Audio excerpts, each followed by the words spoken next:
bum, boo-doo, boo-doo, boo-doo, bum, ba-da, ba-da, boo-doo, boo-doo. See, I think that's the way you do it. Hello, everyone. Welcome to the Rewatch. This is the... You can't. I can't. This is the... what are we doing, Jack? This is the four episode rewatch of... well, I don't know. Well, what year is it? I think it's 2022. I think. Okay. Yes, it is. My computer says it's 2022. Ian, we are here today to watch the Pylea Arc. We're watching the Pylea Arcs. Yeah. So says Jack, and so say we all. Hi, and Tom, Boris, Sarah. Sorry, I would hit jetpack. I like that name. Sorry, I would hit your button, but the buttons are broken again, which means they'll be fixed in 6 months based on Ian time. Russell, it's good to see you too, sir. Hey man, how you doing? It's nice to see you. We've missed you very, very much. Yes, it's been a long while. It's been a long while. So was the last hangout before my trip? I think it was, yeah. Yeah. I think so. Wow, that was a long flipping time ago. Yeah, I think it's been like, yeah, you know what? I could go and look when the last stream was, but that's gonna give me like anxiety and stress. So no. Well, we have a Boris, so I'm sure the last hangout time will appear at some point. But yes. Hi everybody. So before we're gonna take a couple of minutes to just chat because it's been a little while. Russell said it was 40 years ago, Ian. August something. Right. But before we get into it, so what we're doing today is we are watching the last 4 episodes of Angel Season 2, starting with Belonging. Now, if you haven't been to one of the live streams beforehand, we are not allowed to stream the episode onto YouTube for obvious copyright concerns and yada, yada, yada. So get your discs ready. I don't know what streaming services they are on in your particular... It's only on Hulu now, apparently. Last I checked, we've got it on Disney Plus in Australia, but I just saw somebody saying that it's no longer on Prime in the US. It's only on Hulu and something else. Well, there you go. Yeah, I think I remember seeing it on Buffy and Angel are both on Hulu still.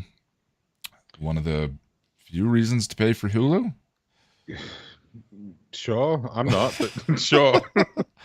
Ad banger, our copy is 40 minutes and 50 seconds. Yeah, so we cannot stream the episode to you live. So we have a playhead down here at the bottom. Total length is over there on Jack's side, and once we hit play, it'll move along through. Did you just flash on? Oh yeah. Yeah, we are professionals. Yeah. So we'll get started in a minute or two here. Hulu has the SD version, and Roku has the remastered. Of Buffy. That's not so much of a... Yeah. I gotta go Hulu on that one. Jack, happy October. Happy October, Ian. Happy 2022. Happy anniversary. I don't know. Well, it hasn't been that long since we've seen each other. Yeah, we're almost at Happy Samhain. We're not that far away from Halloween. August 20th. June, July, August. So, we went all of September without one and nearly all of October. So, here's the plan. We are going to watch the 4 episodes. We saved these because, I mean, for the purposes of the Patreon hangout, which is tomorrow, where we get together and talk about the episodes. Jack, Sarah, and I in a video call with patrons in the $5 and up group who'd care to have a chat. And they all kind of run together for me a little bit. Yeah. You know, it's a unique identity, but it's not specific to each episode. Like the whole arcing story is what it is. So thought maybe that would be the way to do it. And then I'm taking a week off starting this weekend to go and get married, and then we're gonna come back on the 30th. Okay, so we're talking about that now, huh? I asked permission right beforehand, and she was like, "Yeah, sure." Okay, so We're gonna. I've been so scared about accidentally letting that slip, and now I feel so much more relaxed, and I can just let it go. Consider yourself relieved. Thank God. Yeah, you take away a woman's bucket for only so long before. Wait. One day somebody's gonna go through our streams and like stitch together this like soundbite, and yeah. Thank you, everyone. Yes. Sorry, we were keeping it under wraps, and then just decided. Yeah. Much like you did when you started dating. It's exactly what I did. Yeah. Well, that was denial. We're not really like. That was mutual agreed upon denial on both our parts. But then once you kind of come to grips, we're like, we've got a good thing. All right, let's stop denying it. Anyway, we're not here to thank you, everyone. I appreciate it. Once we get back, I believe there's a Halloween stream over on either the Costume Codex channel or Muppet Sex, Death, and Trauma. Muppet Sex, Death, and Trauma. No, I believe that is on Sarah's channel, the Costume Codex. Okay. I think we're doing it on Muppet Sex and Trauma. Maybe we should change our name, though, to Muppet Sex, Death, and Trauma, because that sounds much more metal. Muppet Sex, comma, Death, comma, and Trauma. ... And more trauma. Costume Codex on the 13th, 30th. We're watching The Crow. I still, needless to say, this week has been insanely stressful. I gotta admit, writing about the body, fun, and getting married in a week. At least it's not Hell's Bells, right? That has not been even Hell's Bells. I like, at least they're topically in the same arena. Yeah. You can sort of talk about, like, the thing I love about Hell's Bells is wonderful. That's one of those hurt me so good episodes. Yes, absolutely. Yeah. Right. But I have defended Xander in the Restless video, which is like, I can't bring myself to hate him. That is just pain on all sides of the situation. And I completely understand the baggage that he has unexamined that is making him think that that's a good idea. Right. So, like, I feel like my current place in life would provide some useful perspective on seeing red, or not seeing red, Hell's Bells, geez. But the body, yeah. No, it's, dude, I have been crying, like, the way I write and the way I've chosen to write about that you thing. bleed yourself dry for your work. Yeah. Lonnie and I have been doing writing days, and I'm just like, just crying and crying. Oh, it's good gravy, So that one's taking a little bit of time. Also, I'm a little aroused at the thought of you defending Xander. I like that event a lot. God, that could have gone. I mean, I don't know that went right, but that could have gone wrong in so many other ways. Sound bites, man. Sound bites. Thank you, Sarah. Maybe I'll do it myself for shits and giggles. I did see that Liam dropped an episode. I hope it was. I'm sure it was good. Obviously I can't watch it until I'm completely finished with my own, but it's always nice to see Liam putting stuff out there for sure.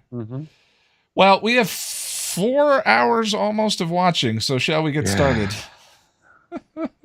Oh, Russell, I'm surprised to see that you will be bringing back edit streams, especially for Epiphany.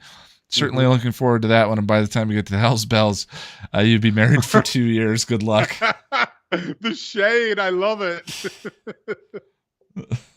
And of course, in my head, I'm doing the math. I'm like, 2 years. Russell, why you gotta rush me? Hell's Bells is season 6, isn't it? Yeah. Okay. Yeah, I'm doing Firefly after this season. Russell, thank you for the donation.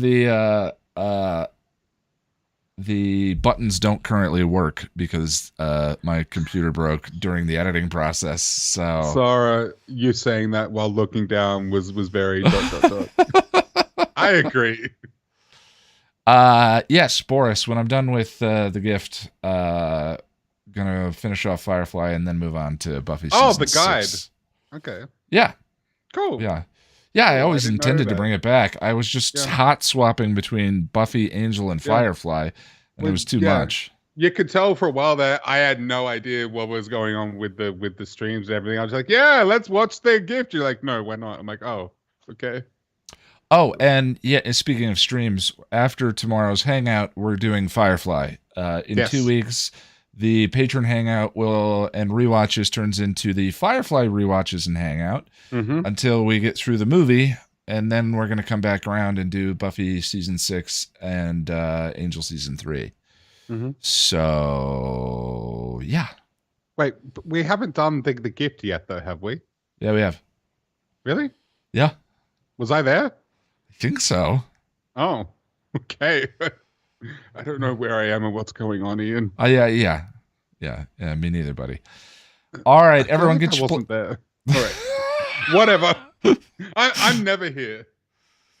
No, Ian, do more things. It'll turn out okay. There's no such thing as limits. Yeah. I heard the sarcasm. Sorry. All right, let's. Everyone, get your play buttons ready. Wait, which camera? That camera. Get your play buttons ready. And we're hitting play in 3, 2, 1. Play. You want to try some of my sashimi? I feel like I've lost a piece of my life. I can't remember. What are you looking for? Celebrities. They won't Okay, come out whatever. here in the big Angel. They'll put 'em back. Yes, we're into Angel mode now. Did she get a haircut? Oh, they figured out the bob. Sound is on. Oh, the sound is on. Okay. Really? I know why. No, we're fine. Audio device. Boop. That should fix it.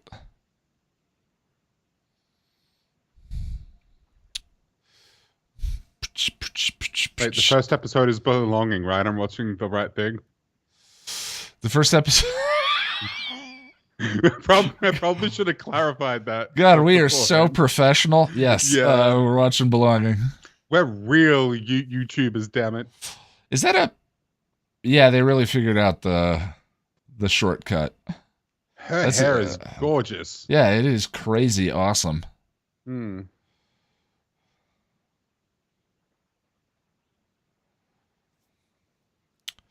Gonna need energy drinks for 4 episodes in a row. Pardon me. I got a big bottle of water here. That's probably the wiser decision. Oh, an energy drink after coffee is a recipe for a panic attack, so I ain't doing that. No way. A few bob.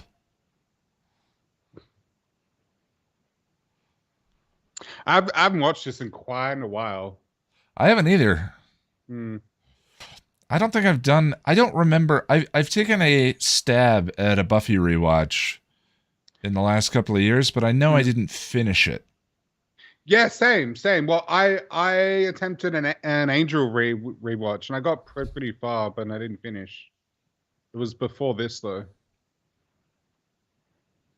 Actually, I think I might have stopped just before this.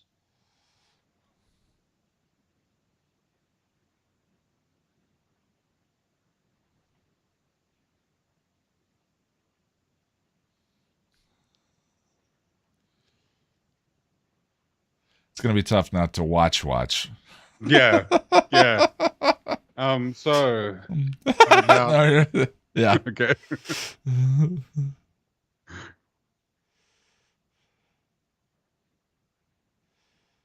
I don't remember any of this. Yeah. Clearly, I don't remember a lot, though. I don't remember an entire hangout. So I had to look it up. The whole Pylea arc doesn't actually get to Pylea until next episode. Yeah, right. Yeah, so this is just Lorne's brother. Yeah, and this is where they find out about Fred, right? Or they believe there's like a professor the arc, named Fred. Fred's in this arc, yeah. Yeah. But this first episode, not so much. Mm. Vigilance. Yes, I like that. That's exactly what it is. I'm so happy, Ian, that we now get to talk about my beloved Fred. I love Fred so much. I love her.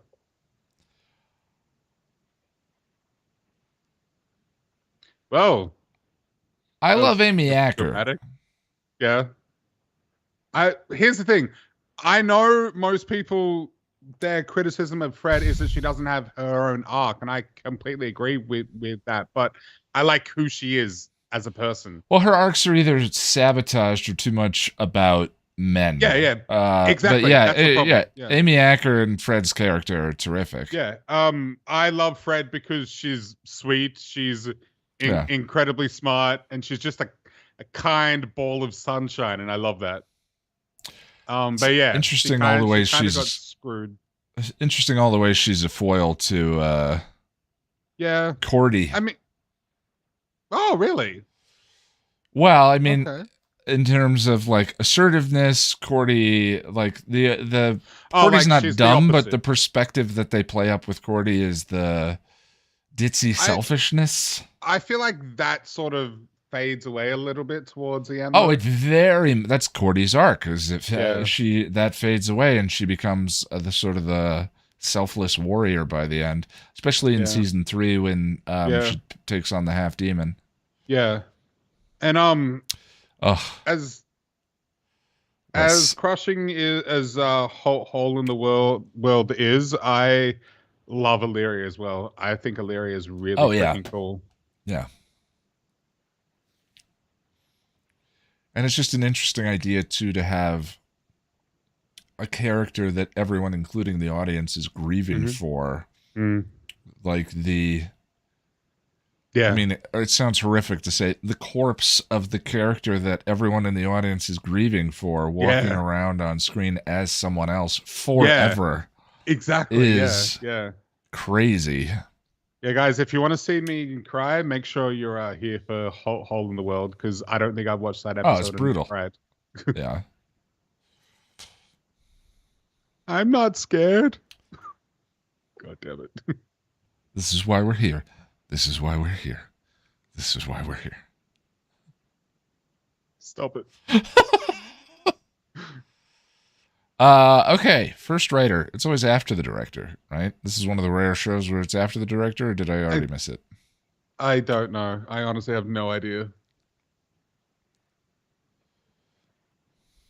Sean Ryan. Okay. Is that a writer we've seen before? I hate Hole in the World so much. Why? Because it's brutal, or is there something about it you really don't like? I mean, I was gonna say I get hating the pain, but if you have a critique of it, I'd love to hear it. Yeah. Oh, is this is so hard to watch if this is what I'm thinking of.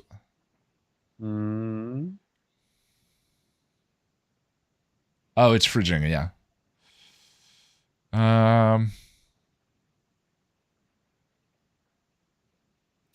I thought this was the seashell bikini scene. Oh. With the abusive director. Yeah. I love this. The music. Oh, this is kind of foreshadowing his reaction when they get to Pylea. Like, look how much fire I'm not on. Oh, this is the seashell. Yeah, it's definitely foreshadowing. I also love the sort of repeat of him coming out of the water in the dark when he's wearing the ring.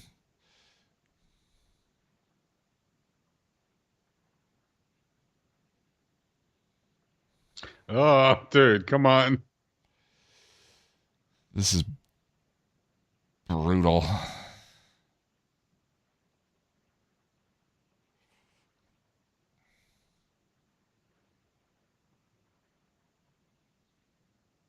That's a gaudy freaking bikini, too.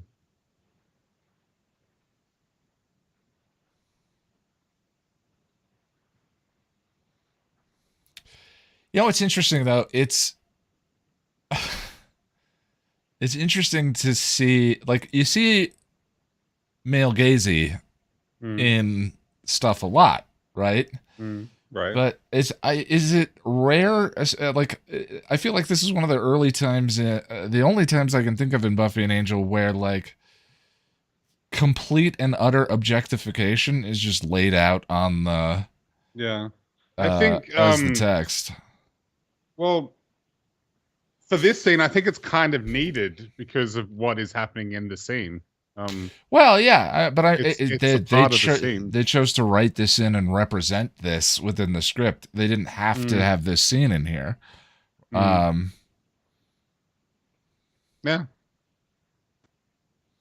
Yeah, that is the interesting part, Sarah.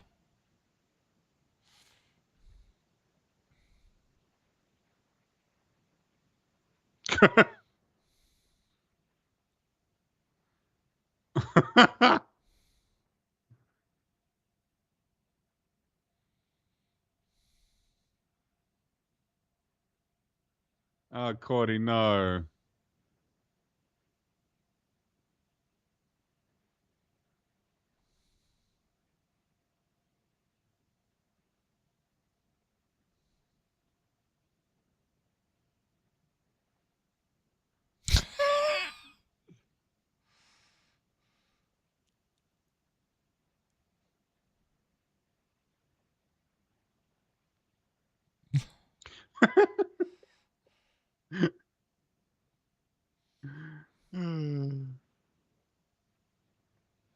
Everyone just kind of hating life.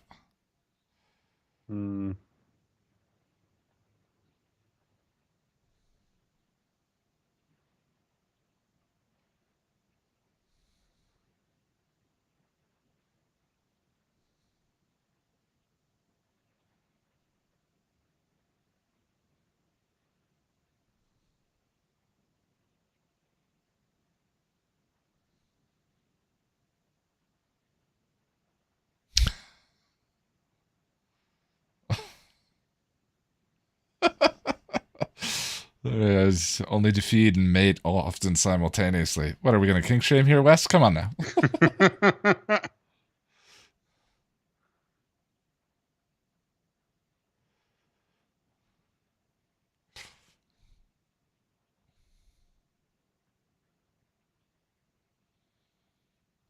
Set up for 3.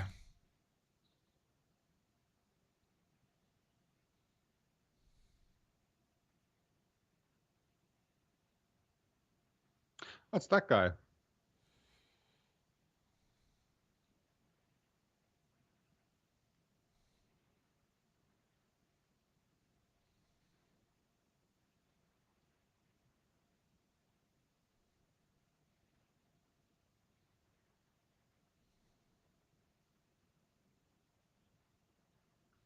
Wolf, at first the ending was hard for me to swallow, but I think it's perfect now.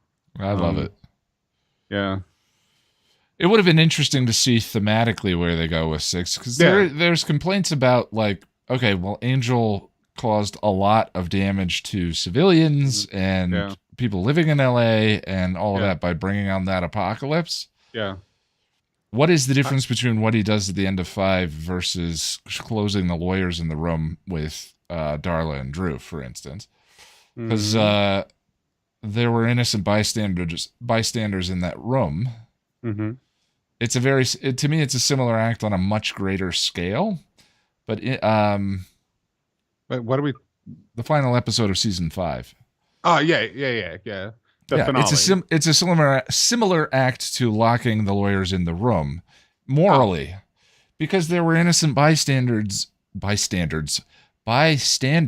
in the room of lawyers. They brought their spouses. They brought their girlfriends. What I'm struggling with is how does that relate to season 5? Not fading away. The end, not fade away. Angel chooses to kill the 5 or whatever they are, and bring on the apocalypse, effectively destroying.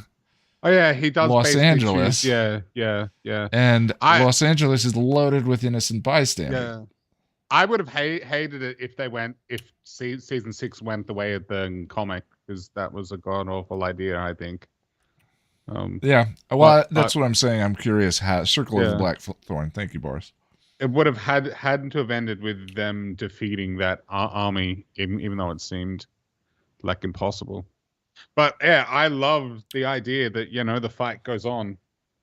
I love There's no that. I finish do line. love that idea, and knowing that they had to pivot and Yeah, pivot to that end at the end. yeah. I think it's great for what it is. The first time I saw it, though, I was literally like, "What? What happened?" Like it ends on a climax, and there's nothing else. Like what?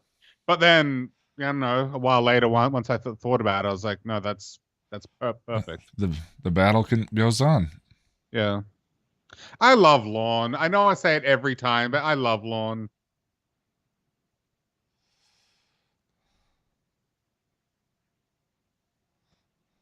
Russell. So much in this arc and reprise episodes is another reason for my frustration with season 5 arc. And not Fade Away is actually good, but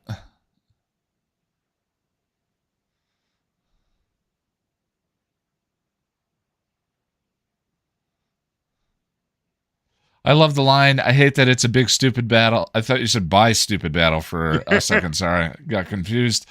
Lorne's on stage and not just an ordinary everyday fight. Yeah.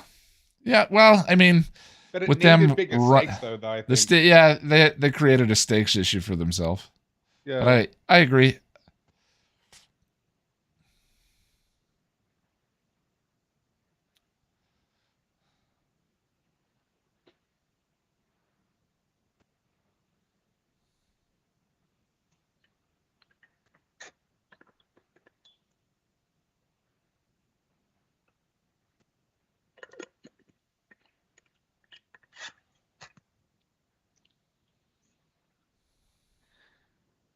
He's kind of cartoonishly mean.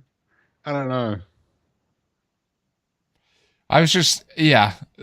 It seems like when so this over was the top. written, maybe you could think that. It just seems like now.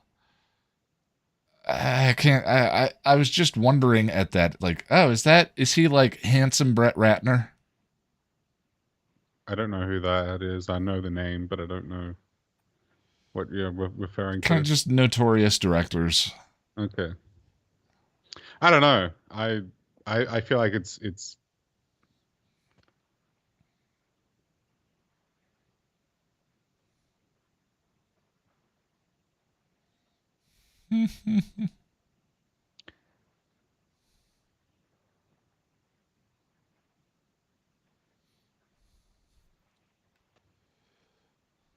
her hair looks completely different now. Like she got a haircut or something. Yeah, well, it's grown an inch or two, and it seems like they figured out how to let it lie properly. Yeah. I mean, it looks Well, good. I mean, just from the first scene though, it looks like completely different. Like she's been to the salon or something.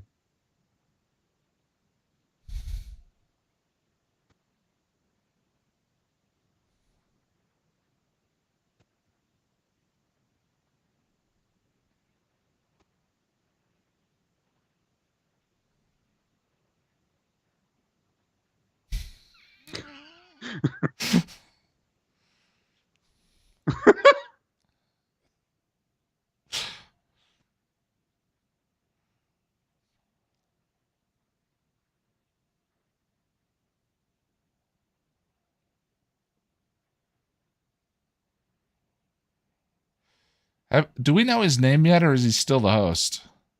I think I this don't is the know, arc where actually. we learn his name. Oh. Okay. Look at that ensemble. His clothing. Yeah. Yeah. He's It's suave, man. Yellow to pink to red. He's just, I don't know. I love him. I just love everything about him. Lorne is probably my favorite, like, angel-specific character.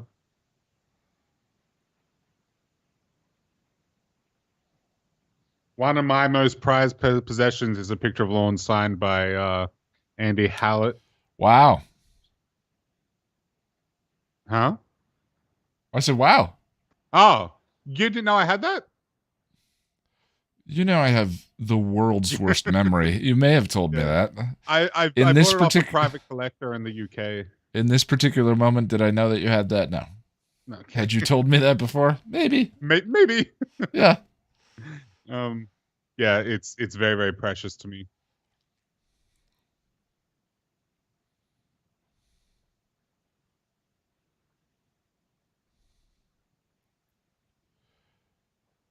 I just switched to Hulu. Is your version on Angel and Lorne right now? It is, Russell. It is. Yep. We're time code 1842. I agree, Jetpack. Lila would have been cool to see around more. She was a fun sort of villainous character.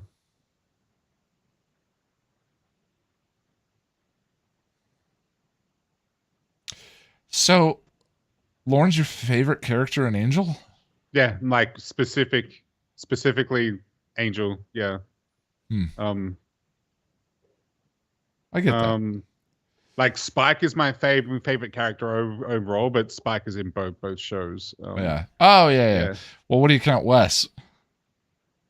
Wes both shows as well, but he's Okay. definitely much more impactful here. He's in Buffy. He's just bumbling comic relief. Like he doesn't really do anything. Yeah, he doesn't feel like the same character. No.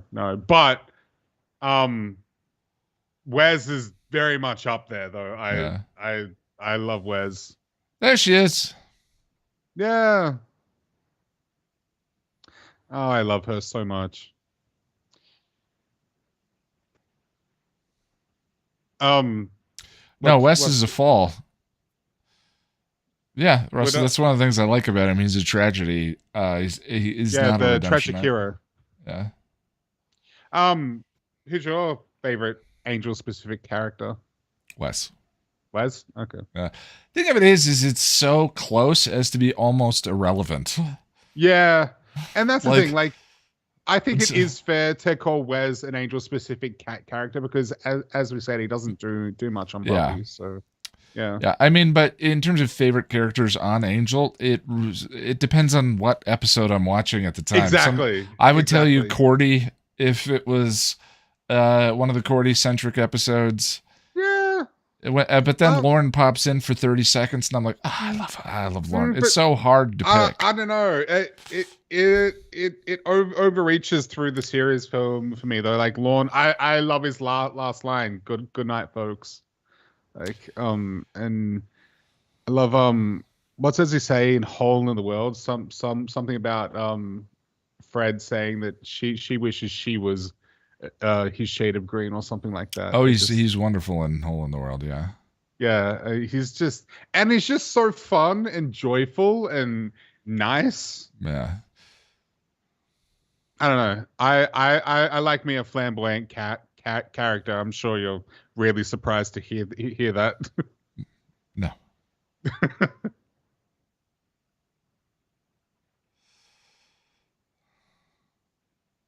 Gotta get his head.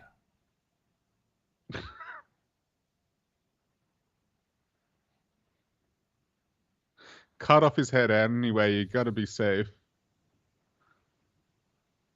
That was a bit. Russell, I don't know. Buffy gets 2 extra seasons. Although I don't know if you count the first one as a season. The thing is, and I think one of the common complaints with season 7 is that the core cast doesn't have enough to do. I mean, they both struggle. I love Passion, but I feel like Jenny was done dirty a little bit. I don't know. Yeah, I don't know tough if I to make agree some with of that those either. deaths feel weighty. I mean, it's weighty. I think it is weighty, but it just feels like a bit of a disservice to the character in a way. But I don't know. I don't know if I agree with that.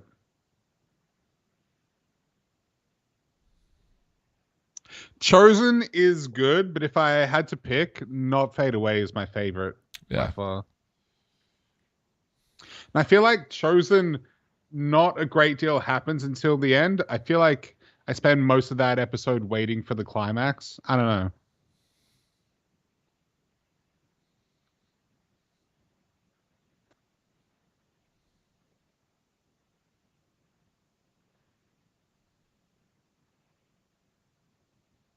But There she Chosen is. also has one of my favorite Spike scenes.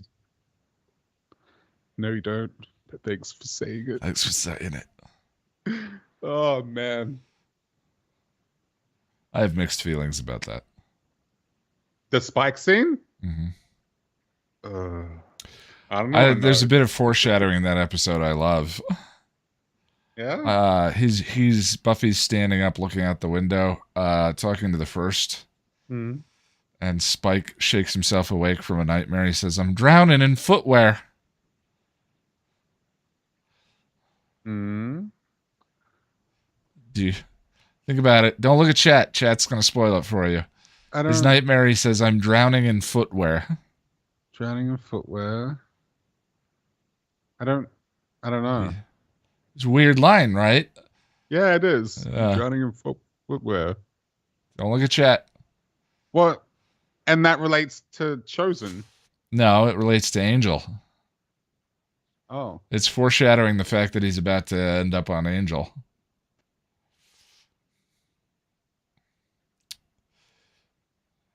Because he's dreaming about the Shan Shu prophecy. Oh, no. 100%. I believe that 100%. No way. I don't. 100%. I believe that. That is such a reach. That is such a reach, man. The final episode. I like it, but it's such a reach. I am 100% sure that's what they mean. What?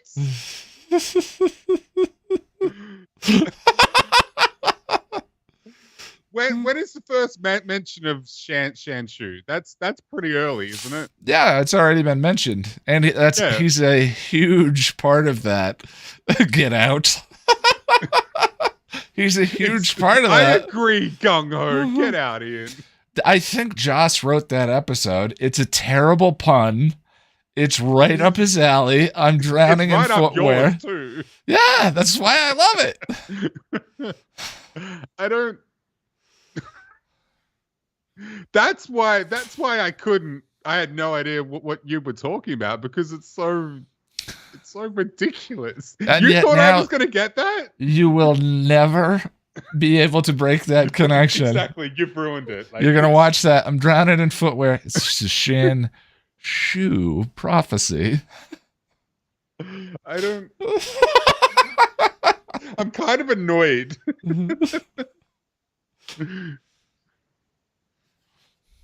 That is no cow.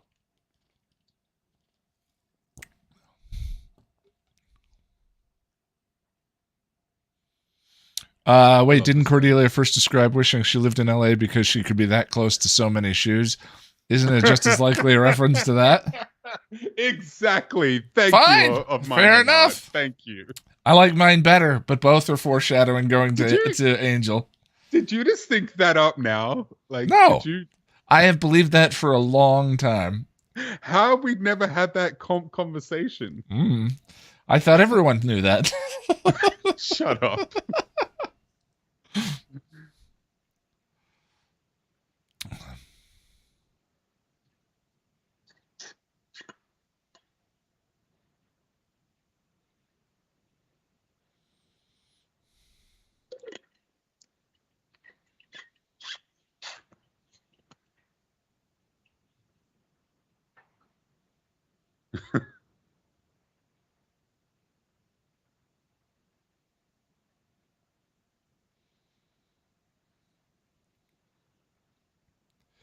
It's interesting that Lauren's one of the few Buffy verse characters that doesn't have daddy issues. He has mother issues. And then you meet his mother. I ain't touching that one. Yeah. Not a chance. No.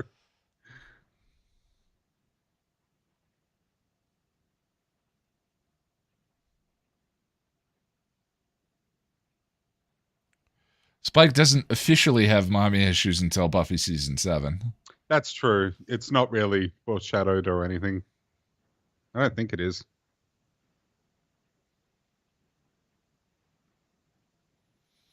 The one bit that I'm sure is not on purpose, but the way it works now is when he thinks he's gotten the chip out and is running with Harmony back to the crypt, realizing that it hasn't been removed. He says, Buffy, Buffy, Buffy. Everywhere it's just Buffy. And he picks up a gravestone and throws it and it explodes. The gravestone he throws and explodes says Mom on it. How did you remember that? That is a good example. I don't know. I can't remember if you've told me one thing or another, but I remember that. That is a good example to me of that probably was just in the scene. But now, reading the series as a whole, it works. It's like Willow's, I think I'm kind of gay line. Yeah. Yeah, we can question intent all we want to, but at the end of the day, it doesn't matter. The Buffy is a complete piece of art that is floating in the cultural ether on its own. There is no creation point anymore. It's just the whole thing. Yeah.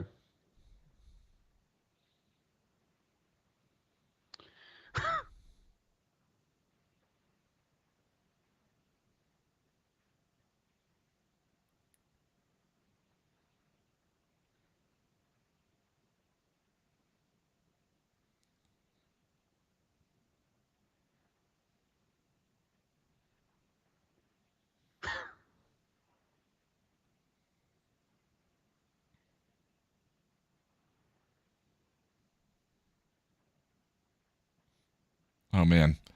I already missed a champion counter. Oh, no. Yeah. In this episode, it's going to go bananas. That's going to be one of the biggest things about this episode guide, which I still haven't figured out how I'm going to write. You should do like a champion supercut or something. Eventually. I'm going to do one for the Giles knockout counter as well.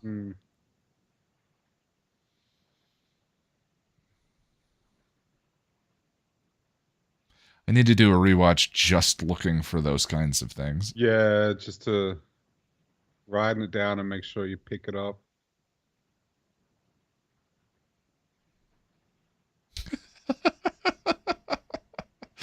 Just laughing at your reaction to the Shanshu prophecy.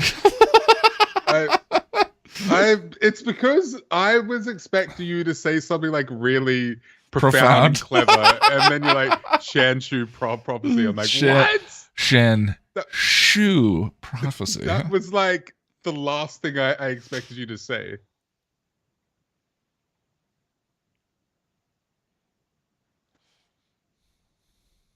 Hunting and gathering.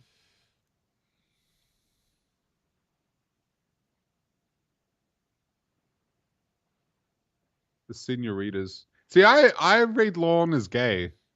Yeah, me too. Or bi, or pan. Anything really. Russell, you were the Buffyverse master. Did Liam have a mom? I was never even shown on Angel. There's like a nanny in the Prodigal that dies, but it's never made clear if that's his mother or not. Don't we find out that he like annihilates his whole family or something? He kills them all. Also, Russell Boris is the keeper of the deeper well, so he would definitely know that before I would. Yeah. Oh, I like that demon. That's creepy. Yeah.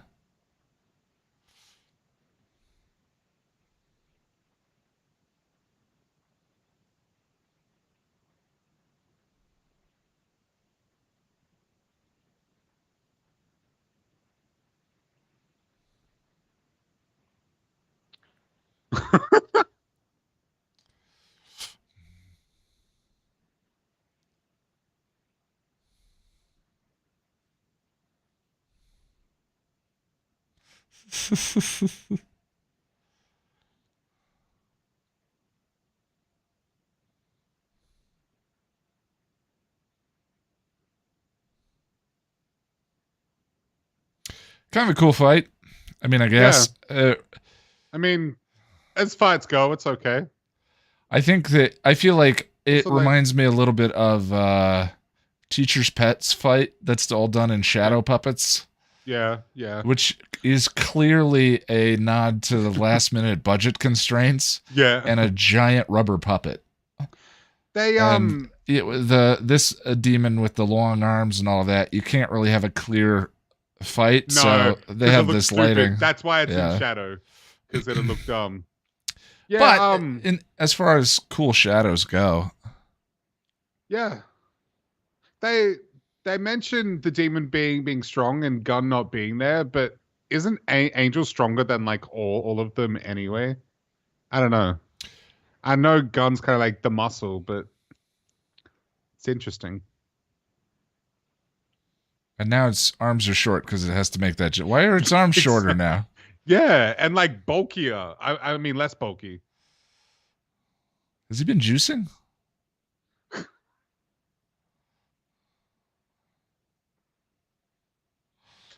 I love you. Just thinking of Ultron. You look a little, I don't want to say puffy, but have you been juicing?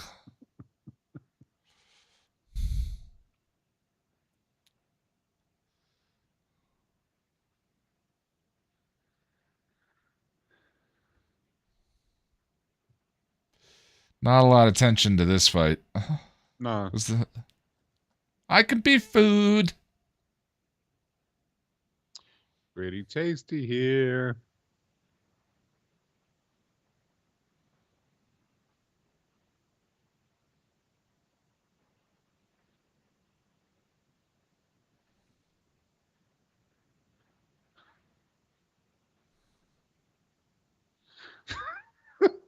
I don't know why I find that funny, but I do. Got to save the big fights for later in the arc. Yeah, this. Well,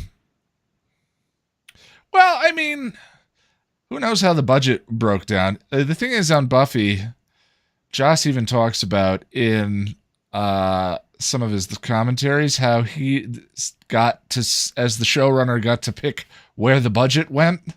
Mm-hmm. So he made sure he got budget for rocket launchers, but then you always have to make up the budget in other areas. And you watch episodes like Hush and Once More with Feeling, and you're like, oh, there's all the budget. Yeah. That delineation is definitely less clear with Angel. Yeah. I mean, like this season, the high points to me are Reprise and Epiphany. I guess Reprise has the demon, the skull effect falling out the window, the CG going down to hell. But nonetheless, this does feel a little bit like a budget episode where they're having to save some budget for the big stuff coming later. Well, yeah, the Pylea stuff, it looks expensive because of all the sets and whatnot. Partly because it's outdoors, but there are castles and stuff like that. And Angel's demon makeup, that would have been expensive and took a long time.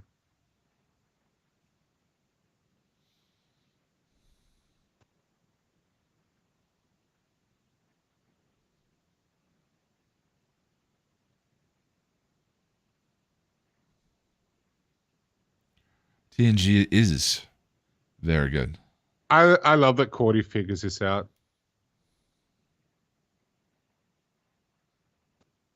Also got to pay for Fred too. Oh yeah, new actress, new salary. I wonder how that decision came down, where they did decide we need another member of the ensemble. Yeah, well, I know. I don't know about any of the others, but apparently towards the end, Sarah Michelle Gellar was getting like $1 million an episode, which is she deserved crazy. it. Yeah. Yeah. I mean, she worked the hardest. TNG's, by the way, in TNG season minus Code of Honor isn't as bad as you think. Oh, you mean season 1 minus Code of Honor isn't as bad as I think? Because depends on how you measure bad. I ain't getting involved in the track stuff. If you measure bad by number of bangers, season 1's pretty bad.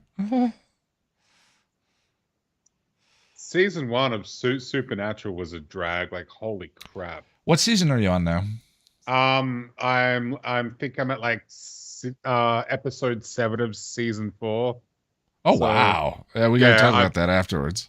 Yeah. Are you hooked? Actually, I am, and I still can't stand Sam and Dean. They're just boring plastic cardboard archetypes. I mean, but I like everybody around them though, so that's I fine. went from hating them in the first season to they're okay.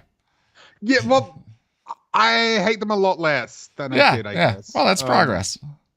What's really getting me interested is I really like the lore and how it works. Yeah, the lore is very fun. Also so is the Lorne. Yeah. So far the payoffs have been pretty anticlimactic though. Lonnie! I'll take away your bucket. You will. How dare you take away Lonnie's bucket? That is my job. I'm so sorry. I overstepped a boundary. Buckets getting taken away. It's by this guy. Okay, you can take all of the buckets. All of them. All yours. I just thought since you don't have the button set up, you know, I appreciate it. It's okay. Hey, Asuka fan. Man, did they not get the car? Oh, they get the car through at the end of the cold open of the next episode. Yeah. Look at those lens flares. I have this irrational hatred of lens flares, and it's all J.J. Abrams' fault. Oh my God, we did it! Wait, what is that? J.J. Yes, you're thinking of Star Trek. Yes, all those freaking lens flares. We're not going in a row. Ask a fan. We're gonna take a couple-minute break right now, and then I'm gonna give everyone a countdown so we can all stay in sync. But that's the end of the first one. And we are doing ad breaks now because we're a real YouTuber. Yeah. One singular YouTuber. Yeah. Surprisingly, nothing had like a fair amount of jokes that obviously we talked over. Yeah. But I mean, I think that's one of my struggles with this arc is maybe there's 2.5 episodes worth of stuff spread over 4 episodes. Yeah. I remember talking about it with you ages ago, and I said I loved the Pylea arc, and you mentioned that it sort of doesn't really go anywhere, or it sort of like falls off towards the end. And then I watched it. I was like, yeah, you're actually right. It starts out really fun, and then it just kind of turns into I don't know. Yeah. Yeah. I think it was Josh that pointed out to me all the ways that, I mean, there's a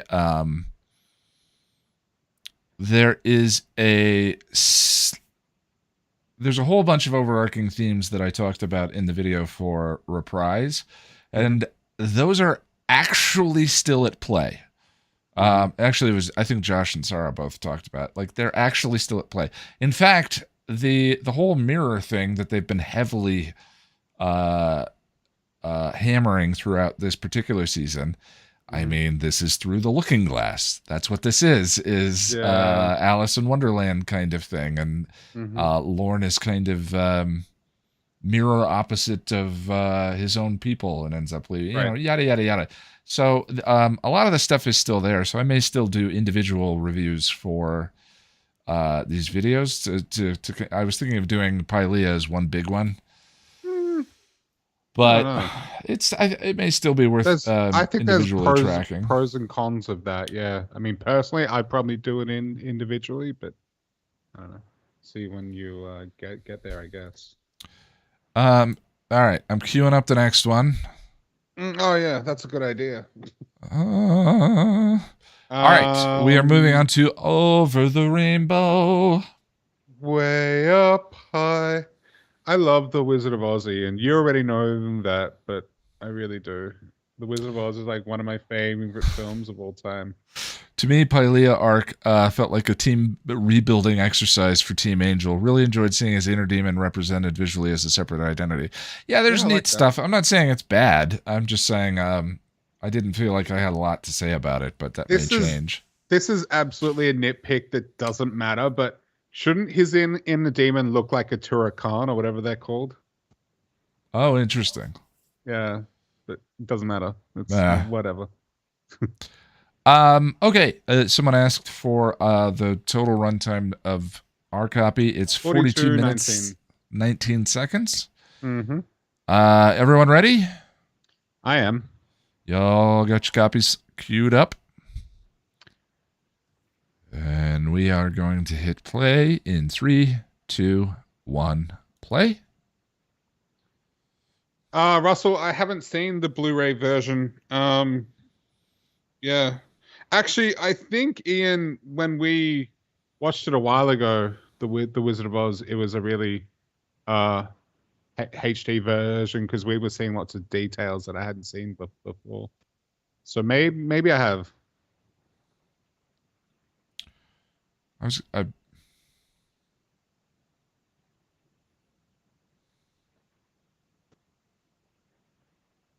Man, that wide shot was super blurry. It looked interlaced.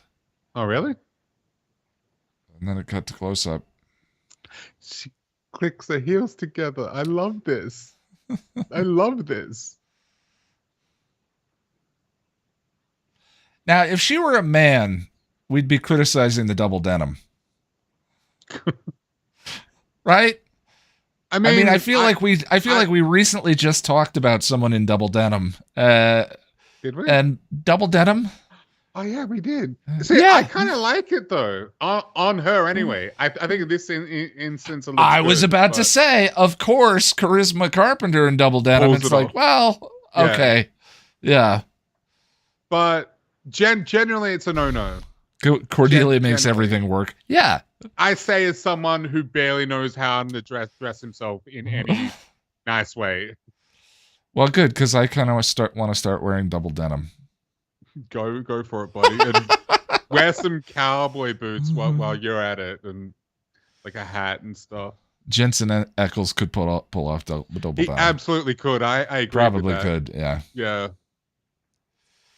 Yeah. Have you seen the tweets of him in like a turtleneck sweater? No. They have a normal person wearing it, and then they have Jensen Ackles put it on and wear it, and it is just splooshy. Okay. Splooshy. Wow.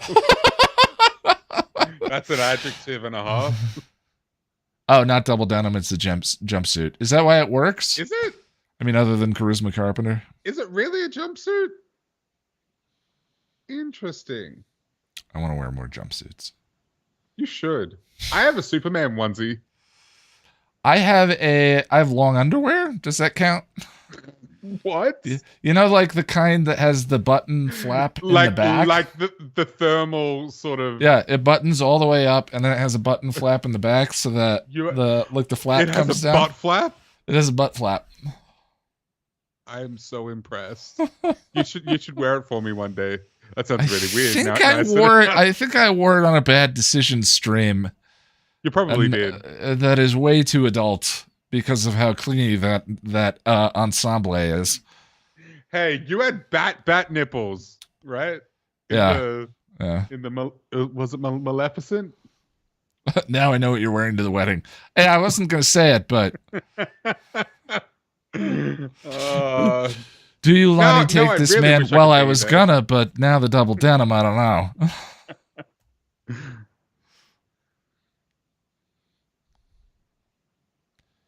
Oh, double denim is when it's different shades. Oh. No, I think you should wear the onesie to the wedding with the butt flap. I should wear all Passion of the Nerd swag.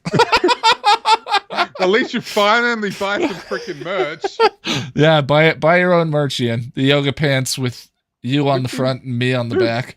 We've been saying it for months. Like, oh yeah, we got to get in a shirt. We got to do it, and we just never do. Yeah, we're bad YouTubers, Jack. We're terrible, but we have fun. It's all that matters, right? Put a bow tie on, red flappy long underwear sounds perfect. Yeah, with the flap open. Now I really wish I could come.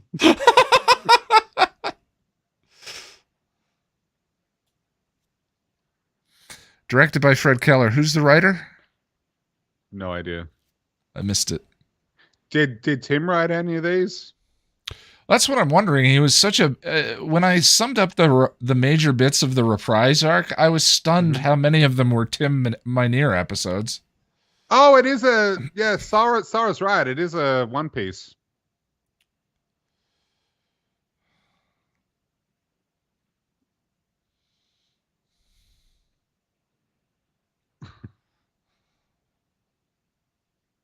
I love the idea of this like monster being a puppy dog. I love the. Oh my god! Wow. I realize it's very Cowardly Lion kind of. I love the little heel tap. Mm.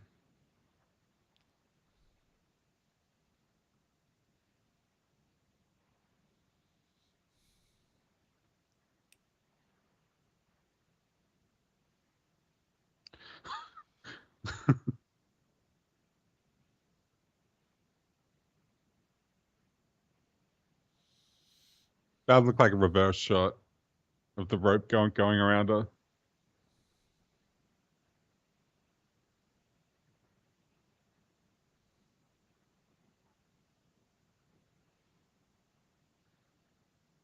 That actor sounds familiar to me. Hmm.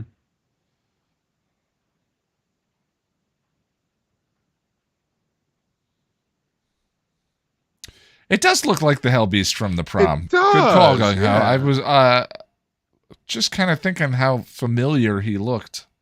It kind of resembles the werewolves too, a little bit. But the heel click when it jumps in the air that was kind of amazing physical acting. Hmm.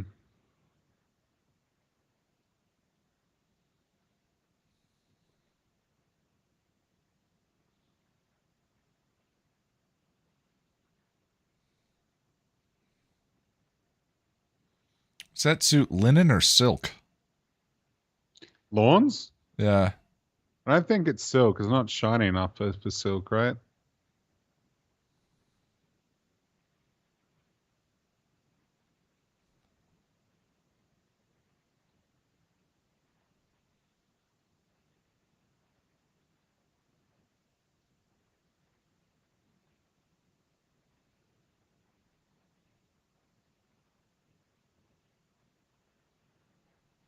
Mia Smith is the writer, apparently. Hmm.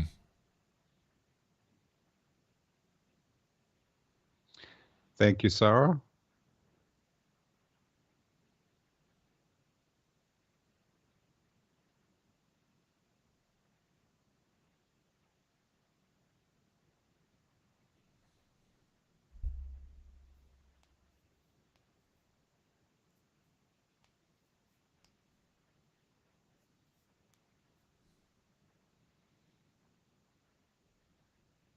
Hmm.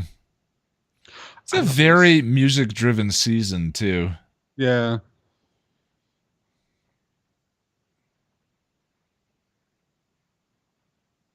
I love lawns so much.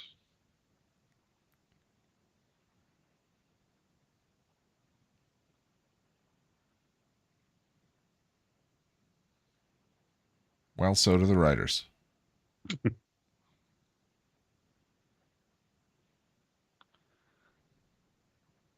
Boris says Tim wrote and directed the next episode, Cool. which is interesting.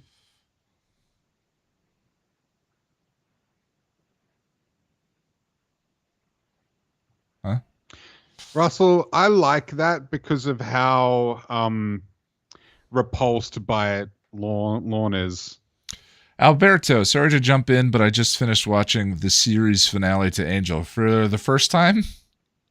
Welcome. Yeah, was your first time? Sorry, first time.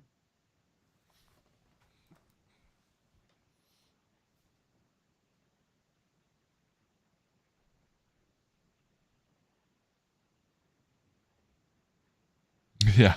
How are you holding up? Yeah. Yeah. We know the feeling, bud. Mm-hmm.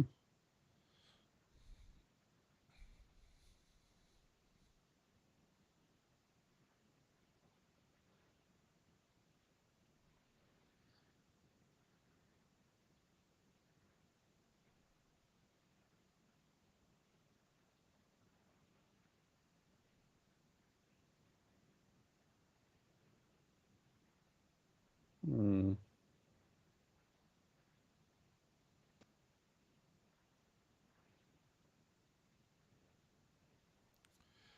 Yeah, for the first time, your videos are what got me to start the series. Loved it. Thank you for all the content you delivered. Aw. For sure. I love hearing that people got into the show through the videos. Welcome, welcome. We hope to see you more. Anything I can do to grow the community. I love theme-driven stories. Also, season 5 is painful. My condolences. Yes. Painful, not as in Yeah, bad. it's just a brutal watch. It's a brutal season.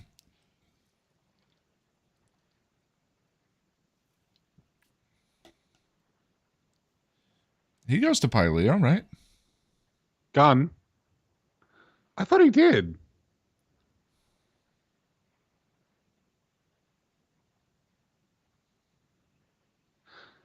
That sounds like. I wonder what the logistical reason was for it. No, he goes. Okay. Yeah. Because I was just remembering Wes and he in the stocks. Yeah, and Yeah. when I was making the thumbnail, I was trying to see if I could get a shot of them in the car, but I couldn't get a good shot.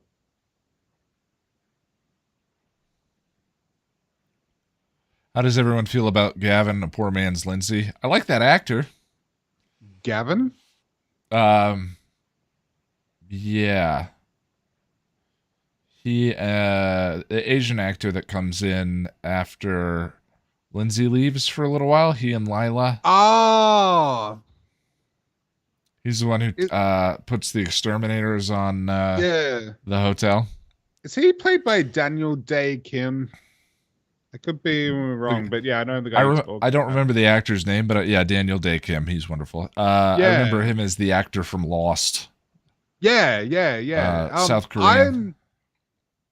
For some reason, that part of the series is a little blurry in my head at the moment, but I remember liking his performance.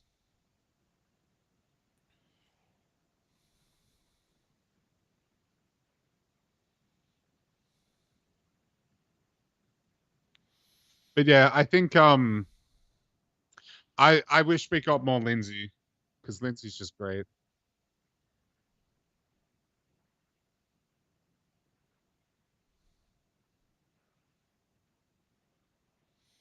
Is the rope looks like intestine? It does. He's the prettiest actor in the series. That's a high bar. I mean, I'm not disagreeing. Is I'm it just saying. Daniel Day Kim or Christian Kane? Because I don't know, Christian Kane's very, very pretty too. That's what I'm saying. It's a high bar. Everyone on Angel is pretty. Mm.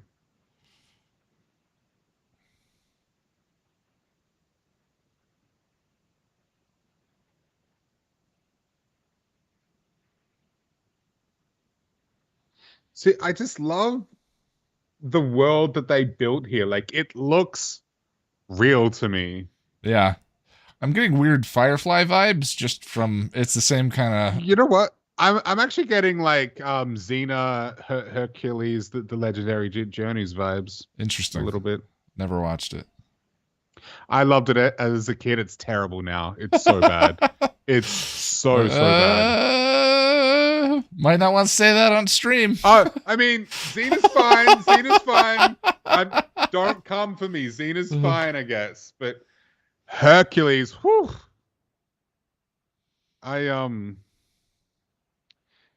Years ago when I first moved into this place, I didn't have an internet connection, and I'm a bit of a night owl, as you know, and they started showing Hercules on TV at like 1 a.m. I was like, oh, cool.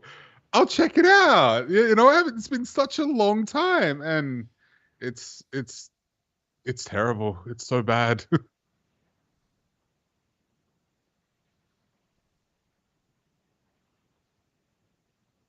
I was about to say, those are fighting words, Jack. I love I know, everybody. I know. For some reason, Xena's big in this fandom, and I have no idea why. The second you said wait, it, no, there you wait, go. Stop digging. Stop I digging. know Xena's fine. Xena is, yep. Go Xena. Lucy Jack, Lawless, you're amazing. fine.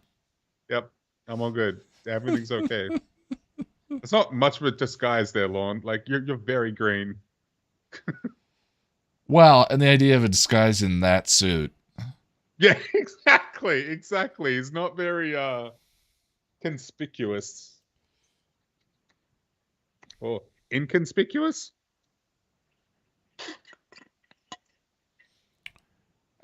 It's so funny. Angel was always so much more experimental than Buffy, it felt. Even just this scene. They tried more things. This character, him talking to another psychic, then you never see her again. But it was interesting.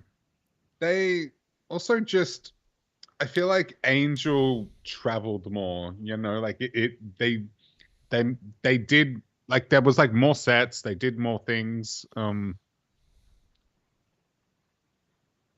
Yeah. We got to get Jack to watch Star Trek. Well, we're probably going to have to do it as a hangout because that's the only way that I can get Jack to watch Firefly. Hey, you've made me watch a shitload of TNG. I've seen a lot of that show now. Yeah. Yeah. So not all of it.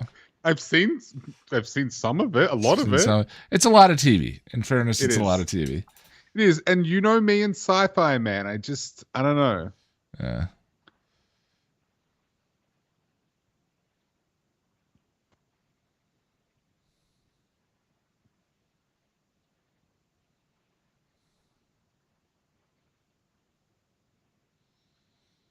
I will watch Farscape eventually. Right now I'm watching Justified, The Wire, and The Terror. I'm watching Supernatural and the new interview with the vampire series. It's a rare brown shirt that I kind of like. Is the interview with the vampire series any good? It is. So they've only released 4 episodes so far. I think they released 3, and now they're releasing week by week. It is. I really liked it, but the last episode kind of put me off it a little bit. Not put me off it, but they made one specific choice that I think alters the dynamic between Louis and Claudia way too much. I don't want to spoil it for anyone. Yeah, no spoilers. But I just hope that it has, for me, for it to be Interview with the Vampire, you can retell that story and put your own spin on it, but I think it has to have the same soul. It has to have the same theme, or else you're just telling a different story. And I'm a little worried they're straying too far from the soul, I guess, but I don't know. Russell, thank you for the donation. I haven't watched all of Firefly. I'm waiting on the guides. Have I seen original series Game Masters of Triskelion? I haven't watched original series significantly since I was a kid. It is also on the to-watch list. Sorry about the notifications. Very rudely forgot to silence my phone. It is now silenced.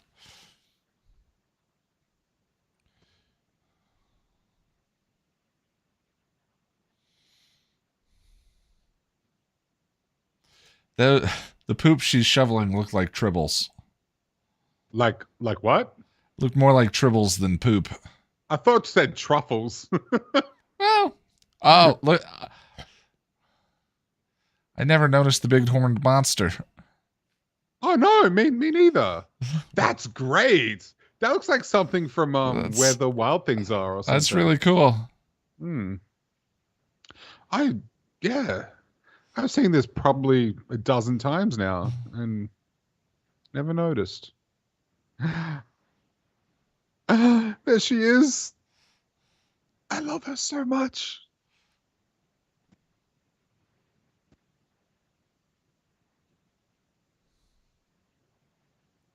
Have I seen the show Barry? Yes. I don't think I saw the last season. No, I haven't seen the new season either. I watched it. But Barry's great.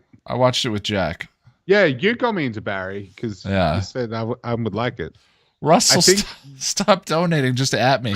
Gamesters of Triskelion is an episode where Uhura and Kirk and Chekhov whisked off the Enterprise and made slaves on a planet. Sounds familiar, yeah. Again, it's been years. The episode that I remember most clearly is the one with the Gorn, because I watched that the same night that I saw Terminator for the first time when I think I was like 8 years old. And I had so many fear chemicals going from how scary Terminator was that following that up with Arena immediately afterwards made it scary as hell, even though it's ridiculous and it can't be. I mean, I love the idea, but you know, that's the thing is watching classic sci-fi like that. You're really more in it for the ideas than the dramatic performance because it's from a different time period. It's from a different era. It's much more stagey than realistic. But that episode was, I had nightmares that night that a robotic reptile was trying to kill me because of the Gorn episode. And my mom got angry at my dad for having had me watch Terminator because I kept them up all night because I couldn't sleep because of nightmares. It's funny you say that because the new Interview with the Vampire feels very stagey to me. But it's very beautiful. It's very beautifully shot. It's well acted. We got Jacob Anderson playing Louis. He played Grey Worm in Game of Thrones. It's very good, but I'm just cautiously optimistic because I'm not sure where it's going. Well, I mean, classic TV, it's a lot of acting for the cheap seats, right? Yeah. Because, you know, if you grew up in a theater system, a stage performance is a different kind of performance than having a camera in your face close up. Yeah. I did drama in high school, and the thing that I remember the most is on stage, you want everything to be so much bigger than you would do if you were just shooting it.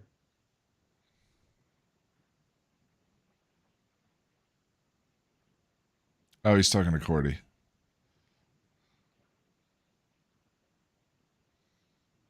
Or is he leaving the message for Buffy? In case they don't come back. Oh, yeah.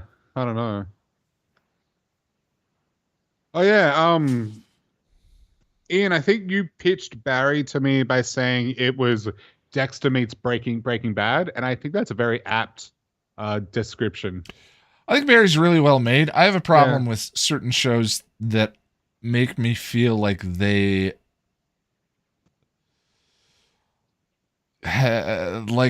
get on me. You know, that made you feel icky and gross. Yeah, they get the sleaze on you a little bit. Dexter eventually started to make me feel that way. I mean, you already know how I feel about that stuff. But yeah, I've been meaning to watch the new Barry. I've just gotten distracted with other things.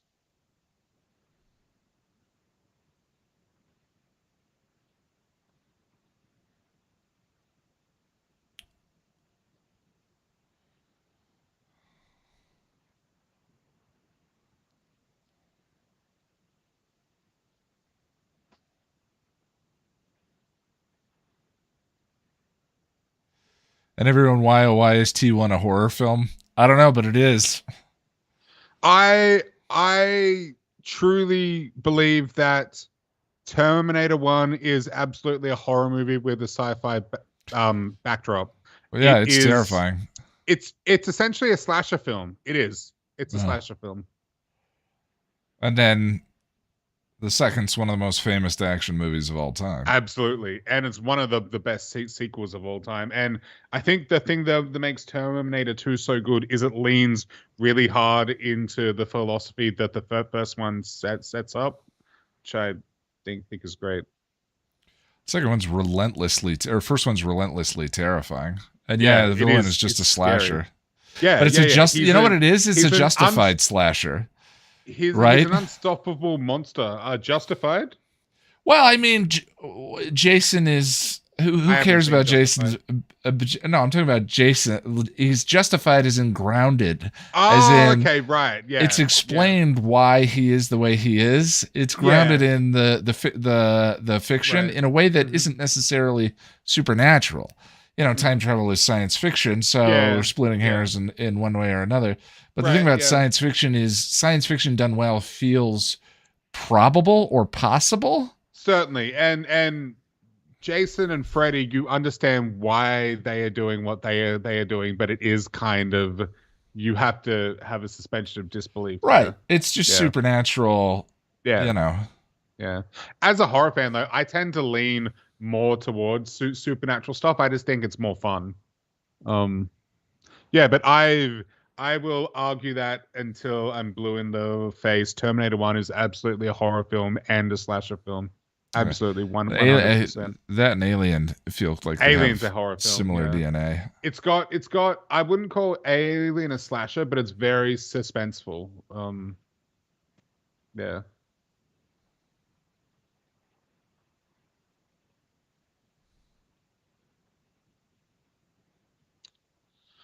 Yeah, Michael Myers is great. My favorite horror villain is Freddy, but Michael is the one exception where I sort of lean away from the supernatural stuff. Because he is essentially just like a crazy guy, essentially. Um, but yeah, some people hated Rob Zombie's Halloween because it gave him a backstory, but I actually enjoyed it for some reason. But I do understand the whole liking the mystery thing.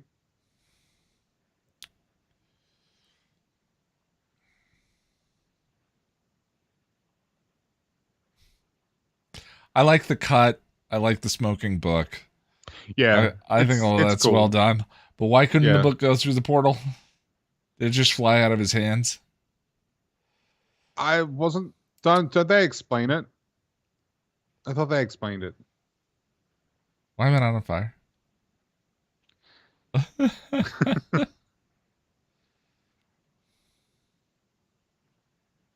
Yeah, that's the thing, Boris. All the iconic slasher villains started in the 80s. Halloween was 79, but still close enough. I was the Red Letter Media guys were doing I agree, Philippe. not Basket Case. I can't remember the Creep Show. They were doing they've done yeah. Creep Show 1 and 2. Mm-hmm. And the connection to Stephen King, and it's just been thinking about how it really was a horror renaissance in the 80s. Yeah. A lot of people refer to the 1930s as like the golden age of horror, but I think it was the 80s because there was a renaissance, and all of the iconic franchises that everybody knows and loves started in the 80s. Yeah, Rob Zombie's Halloween, I don't think it deserves the hate that it gets. I think it's interesting. It does make Michael more interesting, and well, no, but in saying that, the sequel that Rob Zombie did is one of the worst films I've ever seen. Period. I like their connection. What connection? I missed it. Sorry, what? Wes and Gunn. Their chemistry since he got shot in the cop episode has been pretty solid. Yeah.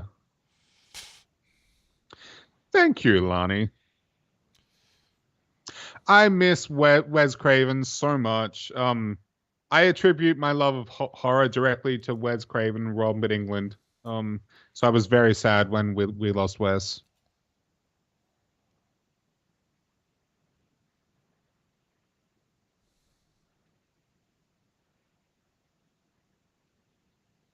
I think all humans are cows, Russell. Yeah. I don't think it's just the women. It's just in this particular one. Because they call Angel gets called a cow at one point, and that guy's like, "That is no cow. That is Angel," something like that.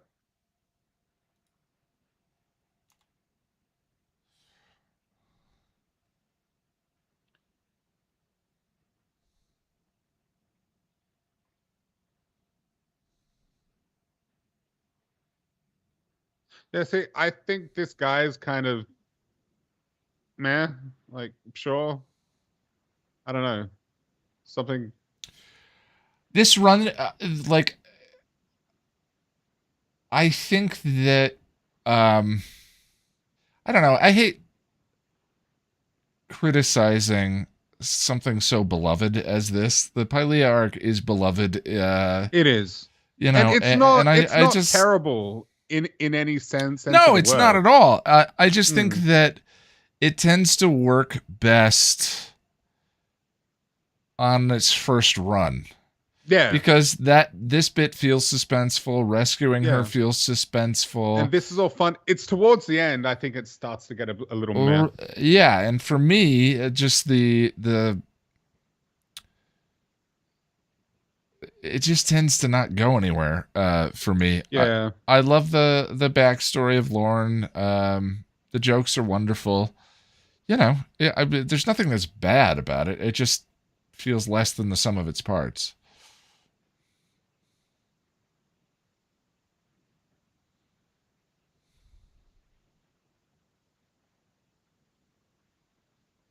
That doesn't surprise me, Boris.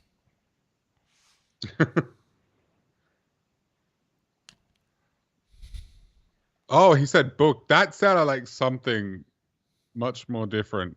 Hmm. He yells book. It sounded like the F word to me. I think I just wasn't listening properly. Oh, yeah, they do explain it. Hmm.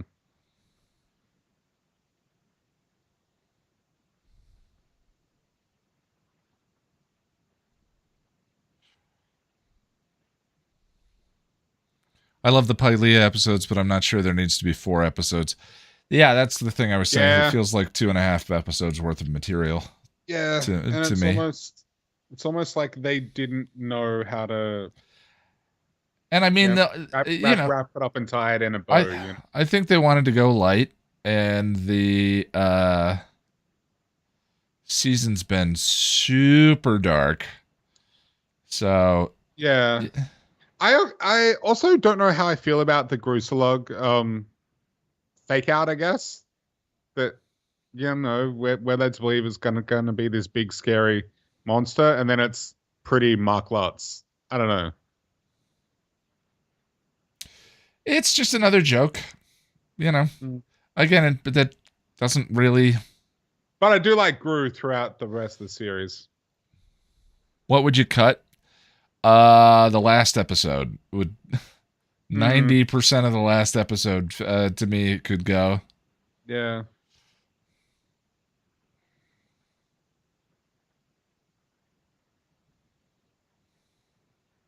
Yeah, cut and restructure a little bit. I mean, just to lead with, of course, that the other thing I'm not a fan of is I as much as I have done them, I'm not a fan of the Monday morning quarterbacking, armchair quarterbacking. Okay. Of the episodes, right? Like, yeah, okay. To be able to say, what would have been better? Well, okay. Yeah. I wasn't in the flow hindsight of is it. always 2020, right? Yeah, exactly.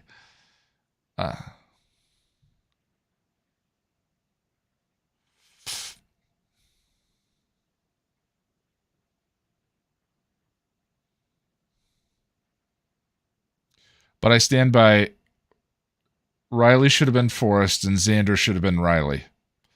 And suddenly season 4 has much better stakes. Oh, yeah. No. Absolutely. 100%. Xander and Riley are best friends. Buffy still dates Riley. Yeah. The bulk of Riley's arc goes through Xander. Every time you say that, it makes me sad that they didn't do that. Like, it just would have been so much better. And even if, like, Xander had to keep the initiative a secret from Buffy and all that at first, like, yeah, that could have been much more interesting.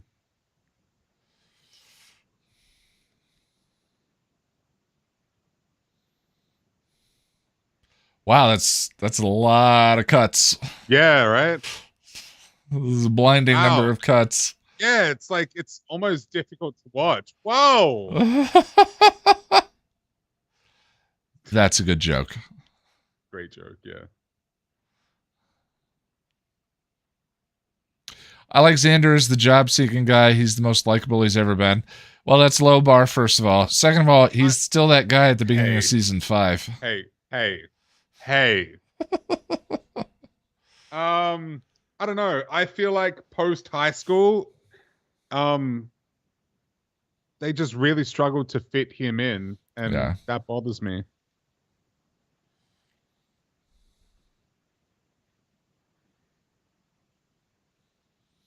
Where's my jetpack? That was going to be what I was going to say too. The music fits with the queerness interpretation. It's a world that denies that it exists, but I'm sure that Lauren is not the only person in the world that hears music.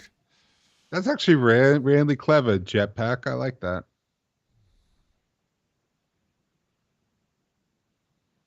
And he's also very colorful, whereas they aren't. They're always like, they're dressed in like, you know, muted colors and whatnot.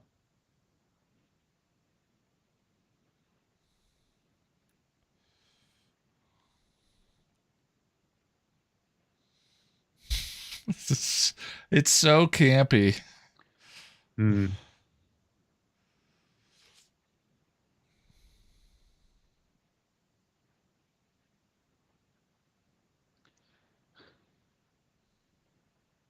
He looks like someone, and I have no idea. The green guy, he just reminds me of someone or something. The green guy, you know what I mean. I know what you mean. Yeah, which green guy? Yeah.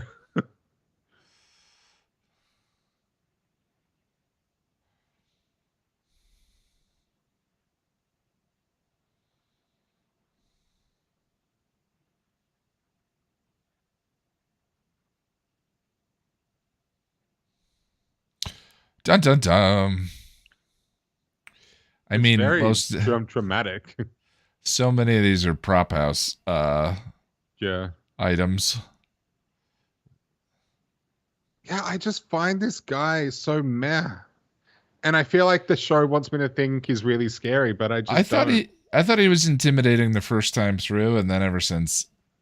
He's basically just Darth Maul, but Darth Maul is actually scary. With the digital flanger. Yeah, the voice doesn't do it for me.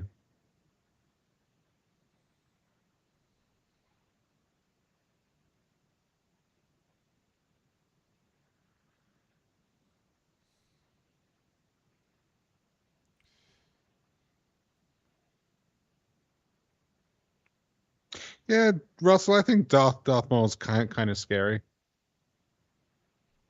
He's kind of scary. He looks scary, I mean.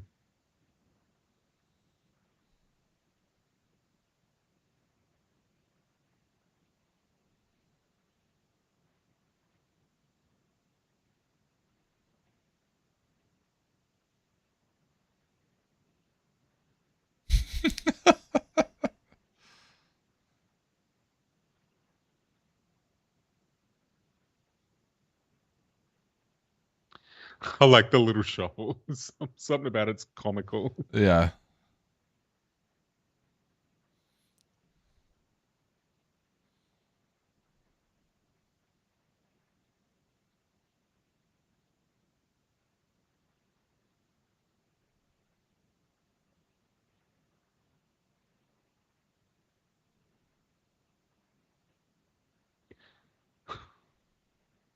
Those bastards.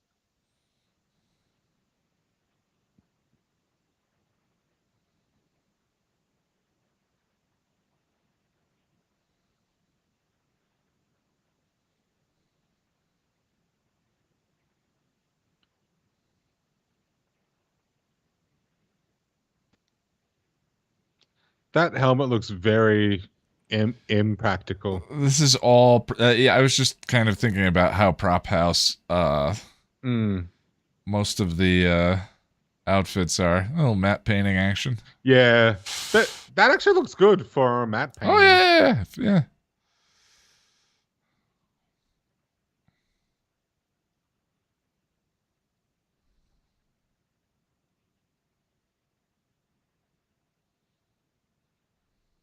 This is where we get the Cordy reveal, right? Yeah. In the bikini, right? So the parallel of the It's like a objectification. Princess Leia kind of. It's a Princess Leia thing, but it's just interesting you included the objectification bit with the shitty director in the first episode, and then you have the same outfit here. What is the commentary between those two sequences? I mean, in this inverse world, I mean, or was that completely accidental? You could say that Cordy is choosing to wear. Yes, Lonnie. But you could say Cordy's choosing this as opposed to she wasn't choosing the bikini. But I don't know. Yeah, I don't know. I don't. Or it's completely by accident, and they're just like. Yeah. They don't realize that they're now doing the thing, the objectification that they were sort of lambasting in that episode. But in terms of just making a TV show, they just want a Charisma Carpenter in a sexy bikini in both scenes. But the irony then of including a scene where you call out the objectification of her in the seashell bikini, and then to do it in this episode and the next one.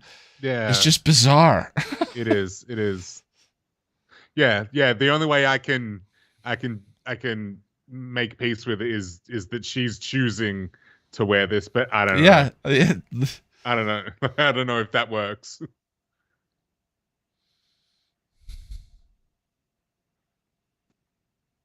Yeah, exactly, Lonnie. That's why it's difficult. Yeah, we're gonna take a break.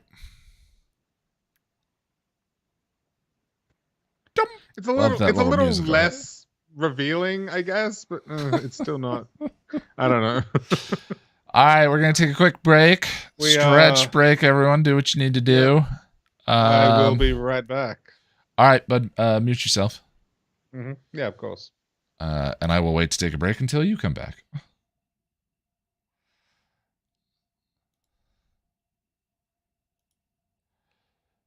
Gordy must have chosen that outfit in Pylea. It's a power play to show off her human body to the demons. It's interesting. Yeah, it's interesting to try and headcanon it. It's just, the sexist objectifying director call out was so specifically included by Sean Ryan in the last one that then to just unironically do it in this one without it having any ties to theme is confusing and weird, and I mean, whatever, but I do love her princess outfit, but the fact that Charisma is being put into it, all of it makes it ick. Right. Knowing the behind the scenes stuff especially is like, oh, for heck's sake. Trying to swear less. For heck's sake? For fudge's sake? You know what I mean. Lampshading can be fun for playing with tropes and stuff. It doesn't excuse sexism. Yeah. Oh, yeah, for sure. Just the irony of it being in back-to-back episodes then is just interesting. All I was trying to say. All right. Well, Sir Jack is gone. You're stuck with me. Little old me. Hi. I wish I had a story to tell. Stop. Don't worry, I'm back. Oh, hi. Hello there. No, for sure, Frank, for sure. Forgot how I turn off. Oh, come on now.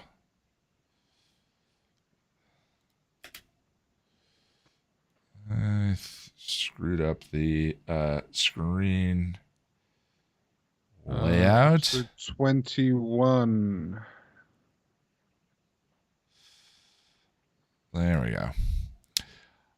Larger point with the parallels. Get to it tomorrow, I guess. Sounds good. Jack, are you a Blink 182 fan? Thoughts on the reunion and the tour?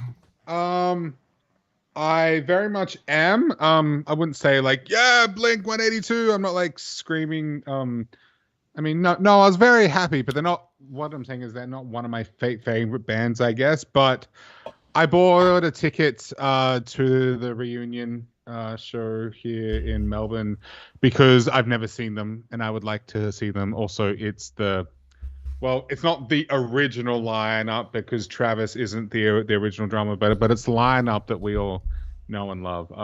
So in short, yes, I'm a fan, not a massive fan, but I am excited that they are back. All right, Jack, I will be right back. 5-minute break. Sure thing. Yep. So everybody, actually, I think this is the first time I've been left completely alone with an audience. So, hi. Kind of don't know what to do, but we got some more questions or anything? Ask away. Or you can just say random things too. That's fine.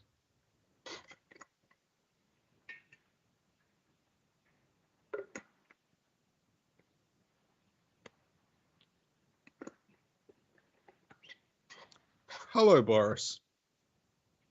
I wouldn't say that too loud out in an airport. Favorite Freddy sequel? I know this is the cliche answer, but it's got to be Dream Warriors. It's just fun. The weather here is 17 degrees Celsius and sunny. We're in the middle of spring, so it's pretty decent wet weather. Favorite Supernatural episode so far? I did have an answer for that. I was thinking about it the other day, but now my mind is blank. I don't know if it's my favorite, but I really enjoyed the episode with Linda Blair in it. I enjoy a lot of the meta jokes, and I loved right at the episode. Dean says to Sam, "Hey, did she look familiar to you?" And then he's like, and it's like, are you hungry? I don't know. I got a craving for some pea soup. It's a nice little nod to The Exorcist. Favorite episode? I don't know. I did have one, but I just can't think of it at the moment. But I mean, the teddy bear one I watched just last night, and that was great. That was really, really great. New Nightmare beats out Dream Warriors for me, but it's number 3. New Nightmare, interesting. That's probably somewhere in the middle for me. It's not the worst, but it's not the best. But it is fun. It is fun. Let's see what else we got here. Sarah, oh yeah, we watched an episode of SG1. Starring Ben Browder and Claudia Black. That was a lot of fun. It was a good time. That'll be up for Muppet Sex and Trauma patrons if you guys want to check it out. You are a horror genre fan. Do you believe T1 is a horror film? Yes, I absolutely do. As I was saying before, it is a horror film with a sci-fi paint job. I believe it belongs in the slasher genre because the Terminator is this unstoppable killer that just won't stop until everybody's dead, essentially. Trying to think. I'm still trying to think of my favorite Supernatural episode because I did have one. I thought about it just the other day. It's gone.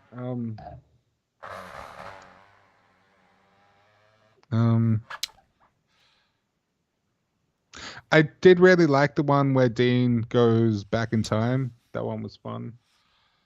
Jack. Yeah? Lonnie brought me a bucket. And it's full of popcorn. See, you should marry that woman. Like, wow. Okay.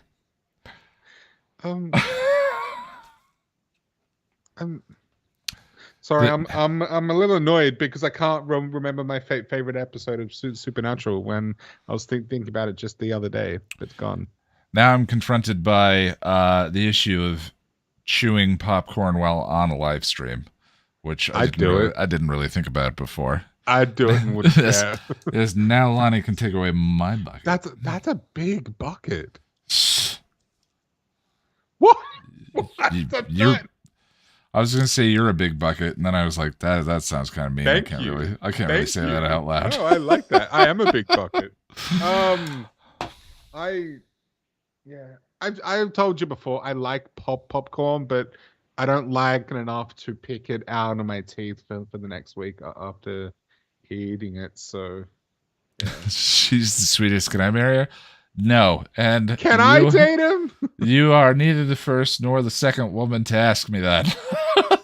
Funnily enough, can I date him? For some reason, that line sticks out to me. Like, you've said a lot of great things that have been very profound to me, but for some reason, can I date him? Can I date him?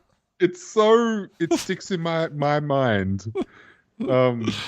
You've said a lot of great stuff though too. That's very impactful. But I find myself saying that all the time. I say it to you all the time. Can I date him? Well, I try and balance it out by putting red arrows on nipples. Let's get to it. We got 2 more episodes to watch. It's a big old day of streaming. I'm having fun though, Jack. You having fun? Yeah, I am. This is a good time. Everyone in chat, you having fun? Yeah, you having fun, guys? You having fun, guys? Oh, we're gonna wait like 30 seconds for that's the awkward thing about the lag is we ask questions like, "Oh, I guess no one's having fun." Sit here for 30 seconds. Oh, people are having fun. Hey, we're having fun. Having fun. Cool. All right, there we go. Let's get made her a tape. All right, everyone, cue up your episodes through the. Wait, is it through the Looking Glass we're on? Yes, it is. It is. Yep. All right. Episode 21. The total length we have for this is 43 minutes 22 seconds. Mm-hmm. Standard deviation. Good. And then we're hitting play in 3, 2, 1, play. Let's see how bad this is. Are we ready? Or is this maybe this is like where the stream gets all ASMR-y? I'm not one of those people, but some people like having listening to people chew food. Chewing? I don't think that's Jack, shh. Okay. I couldn't hear anything.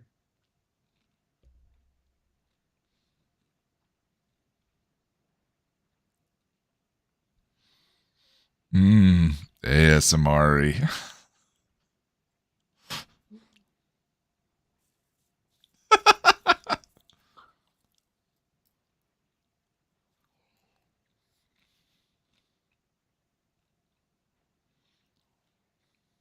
Can you even hear me chewing? No, I can't. All right.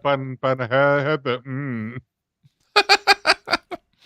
My misophonia isn't getting triggered. You're probably okay. All right, good deal. People with misophonia, well, a lot of people with misophonia get like actually angry at the sound. Like, I've seen people get so mad.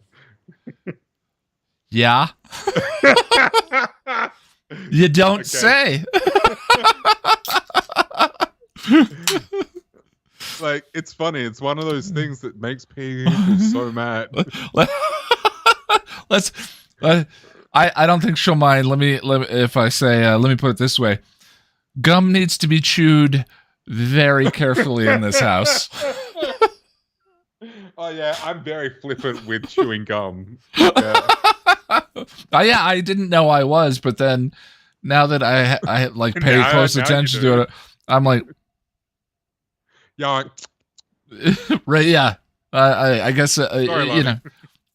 But the thing of it is yeah. I don't think she cares. The gum.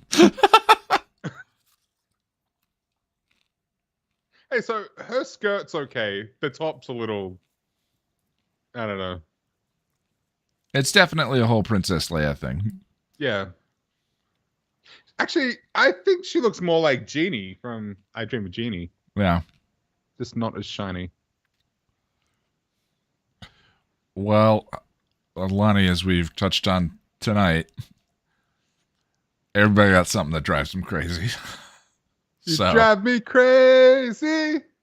I just can't see. I'm so excited. Shut up, Jack. So this is Tim written and directed? I believe so. That's what Boris said.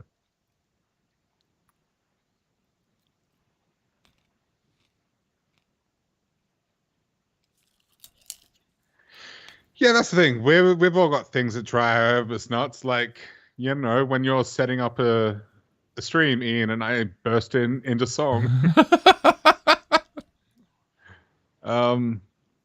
Trying to think of mine. What are my little pet hates?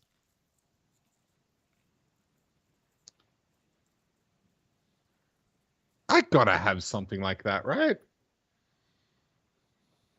Well, we don't live together. It kind of takes... I don't know.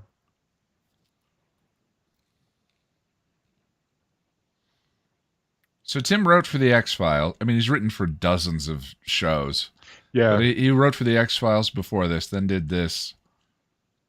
Then he did American Horror Story. Wow. Or was one of the writers on American Horror Story. Wow, that's a big one. And now does... It's not Reno 911. I'm getting that wrong. 911 Emergent... What's the name of that show? You're telling With the story. Rob dude. Lowe. Oh, yeah, Firefly.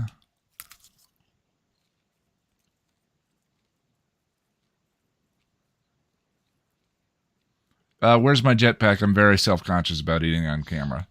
This is pretty profound. This is the first time he's seen himself in like 200 years plus. That's a big thing. Yeah. Do vampires show up on pictures? They don't, do they? No. Because it's a reflection, essentially.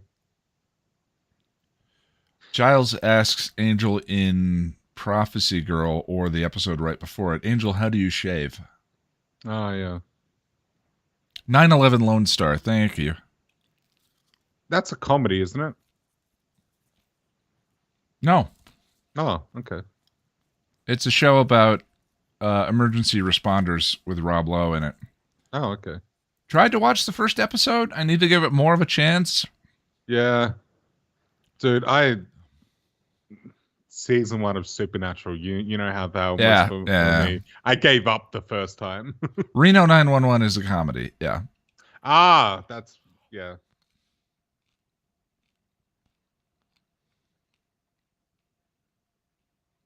Apparently that was Willow in Reptile Boy that asked Angel how he shaves. See, anyone who thinks that I'm a Buffy specialist, I love the hive mind. There have been so many times when there was a particular detail I needed and I just tweet something out because I know the hive mind's going to let me know.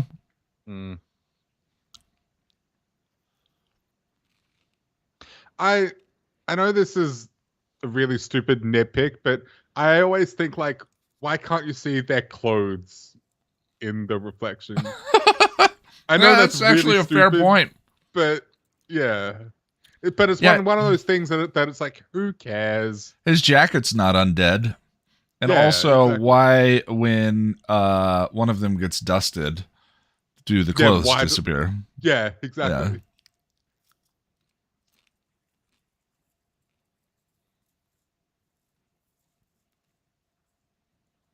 Here we go.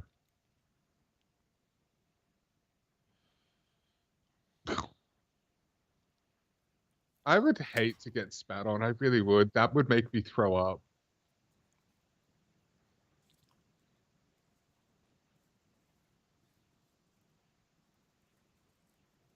So that's Joss standing behind him. Yeah. And I've heard the story that apparently the cast didn't know at first or something. And when they were driving to the location, he was purposely trying to like piss everybody off.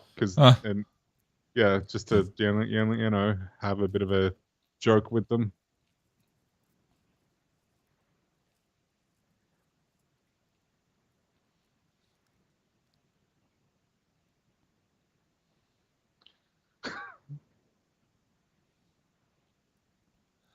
Do the Joss of joy.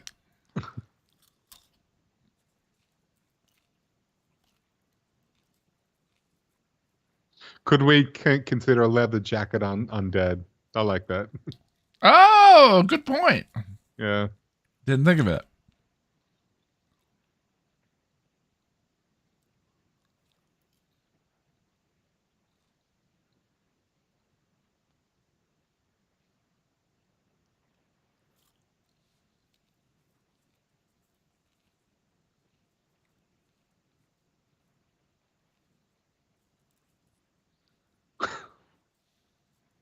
I love the dance. It's just great.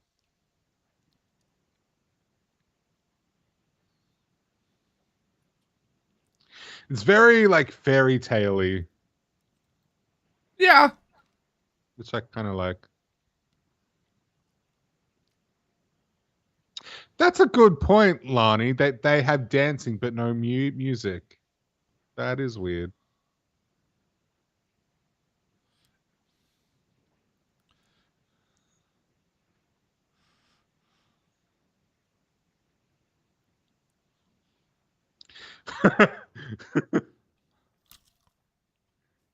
Three messages in a row of they have dance but no music. I like that.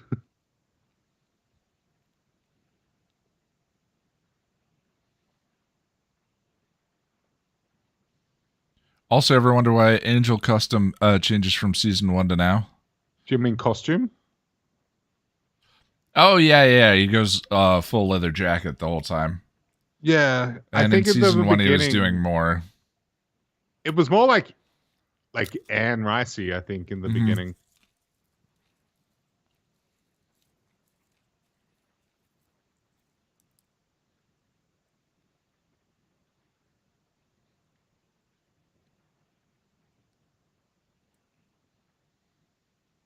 Yeah, I think her outfit's a little less male gazy, I guess, but it's still not great. Everyone else is in sweaters. Yeah, exactly. You know. It's just like, come on, man.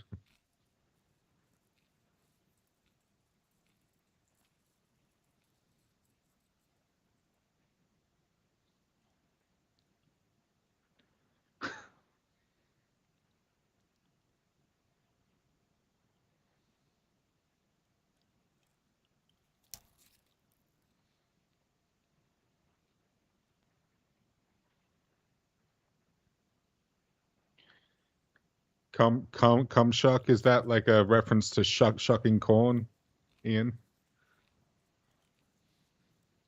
Sounds dirty if you ask me. Nobody did. It does, Yeah. but I didn't want to say it because we're professionals. Gone had your back.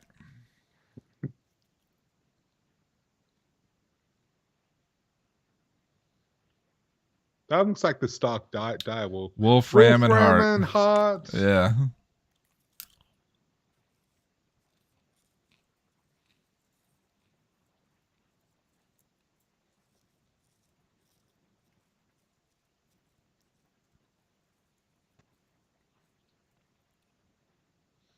I love that they make a cameo in Ultron. So is Hart like another word for a deer or something? Because that, or is that a? I think so. Yeah. I'd never heard it before this show. Yeah, same.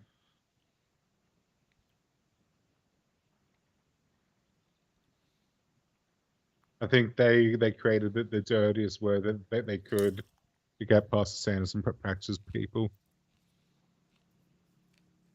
It's a fully grown male deer. Okay.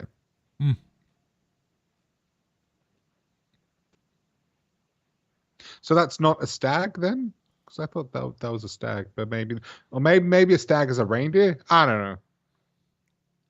An elk. Maybe a moose. Well, if we're just naming things, a goat. Any horny little thing. Wait, that came out wrong. Or did it come out perfect? I feel like this is gonna nosedive. It really is. The Bucknell. I love this guy's energy. He's very You shall swing the Krebel.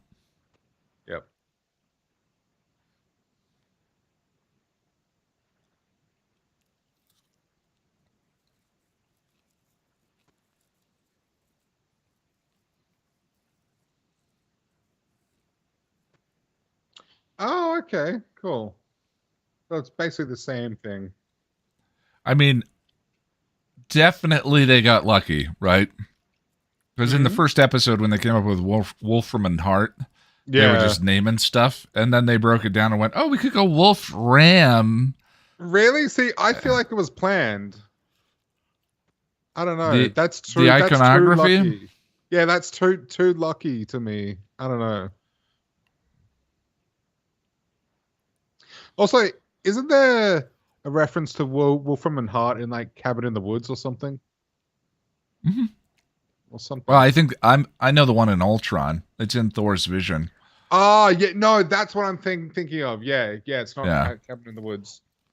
I think there's a fan theory though that the organization that brings about the end of the world, or trying to prevent the end of the world, are Wolfram and Hart or something. It's nice when you can make the made up stuff sound planned. Yeah, I think that's. I mean, based on Tim himself, Sarah, when he showed up to our hangout, Yeah, I love that. that's all He this called so many was. things bullshit. Yeah, you look back and grab a little bit of something that here, and it's like, oh, that was planned. The only time that felt blatantly obvious is the retcon in season 4.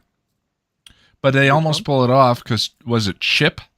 Chip's demon design is gorgeous. Yeah. Gothic and terrifying. And that actor... that's Roy from The Office. Roy is the perfect actor to subvert the design of the demon outfit. I forget his name. But that Is it whole David sequence something? for me is just like, eh? Mm. Russell, thank you for the donation. Why is Angel off course going after Wolfram and Hart in a season 2, but Powers let him go for them in season 5, hence his last vision? I don't know. Mm. The answer is yes. I need to look that up because that's going to bother me. Let me. What, Chip? Yeah, the actor's name. I just want to know his name.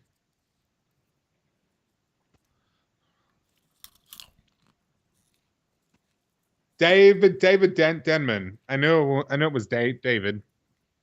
He's also in Brightburn, which is, if you like horror and superheroes, holy crap, Brightburn is wow. Yeah. Swing the grabber!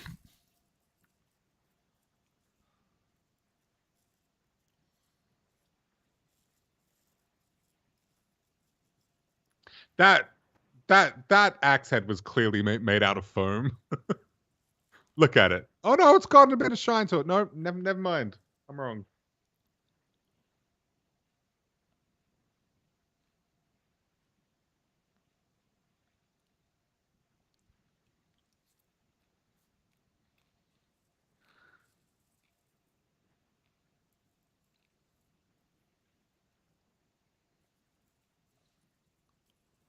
Unless they are lawyers. Thank you, Russell. I was waiting on it.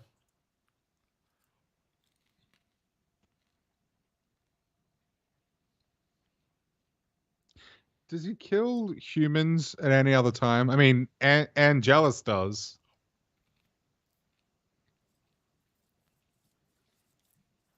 I'm sure he has some questionable ones. I mean, Buffy has a couple of questionable ones. Yeah. Before you break my heart. I love this. I forgot about this.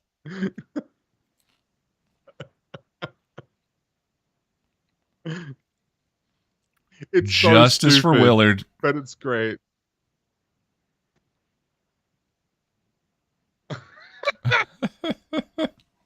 It's so dumb, but I love it.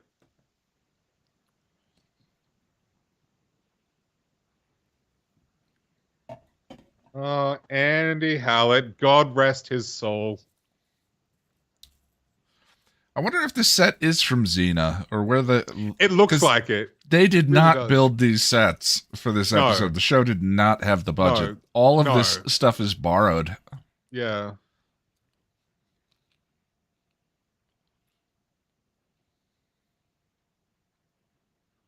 Come shuck me vibe. That's. Yep.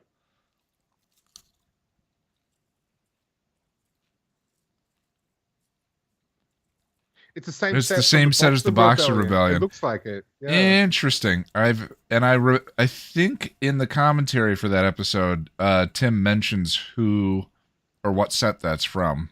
Oh. And I think it might have been Xena. I've never listened to the commentary, but it's got that Xena Hercules vibe. It really does.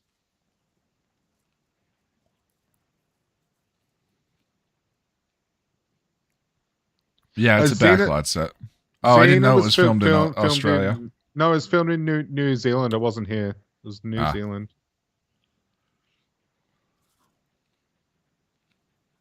Because Lucy Lawless is also a Kiwi.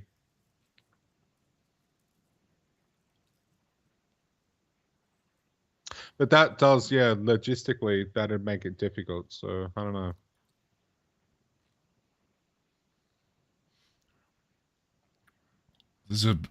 I feel weird pointing this out, but I think she has a lower back tattoo that was covered with powder in that previous shot. She does have a tattoo. She does, yeah. Which we've seen in other episodes. So why did they cover? Yeah, I guess for some aesthetic reasons. Yeah, New Zealand is still a very long way from LA, of course. So yeah, it would have made it logistically difficult unless I don't know, because it was an American production. I don't know.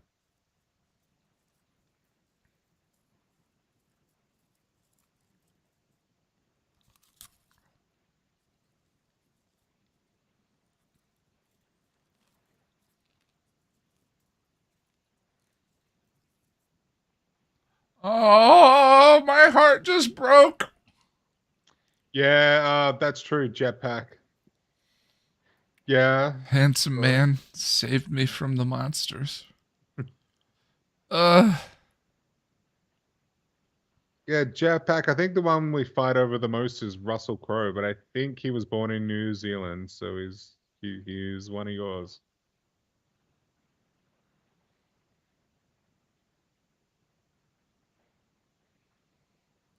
I love the music. Yeah, the music's nice. I was just thinking that.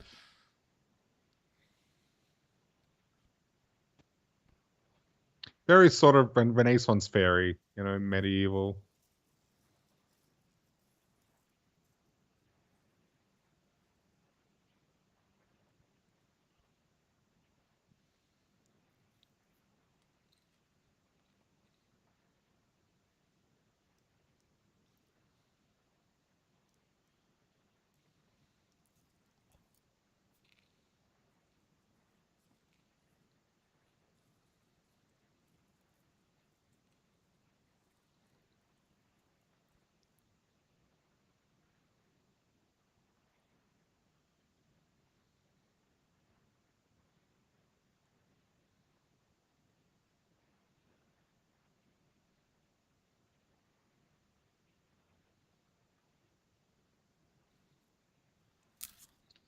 Oh.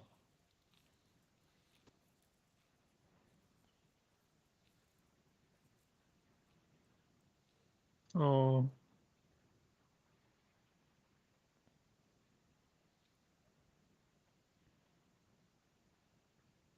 Amiak is so great. Russell, thank you for the donation. I'm donating for attention, but rather not donating for attention, but rather for my love for the channel and the show. Buffy is about growing up. Angel is a show about being an adult. I watch both shows and as an adult. Thank you, Russell.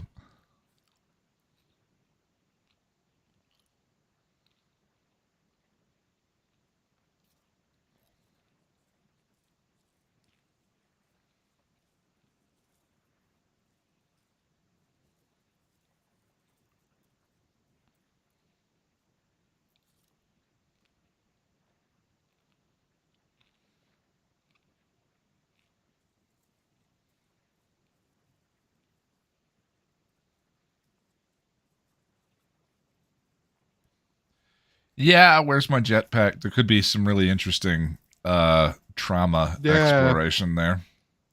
I relate more to Angel than Buffy. Sure. I feel like they played around with that at first when they bring her back, but Hmm. It does Briefly. devolves into like a will they, won't they with Yeah. yeah. I mean, that's the thing you always worry about not worry about, but there's something that seems inevitable about the will they or won't they questions. It's always nice when certain shows manage to avoid that trap. Mm-hmm. But Fred ends up with Wes and Gunn. Even Cordy, whose whole arc is about, I mean, her arc seems sort of counter to the idea of her being a Yeah. romantic lead or whatever, but then to have Yeah. her sort of will they or won't they with Angel, and then Diet Angel here they use as a way of frustratingly redirecting them away from that, and then it ends up there Yeah. anyway. Yeah. 22 episode seasons. It's just you mine what you can for drama, but I think that again, that's why certain shows where characters that don't date feel like but end up with a powerful friendly relationship or whatever feels great.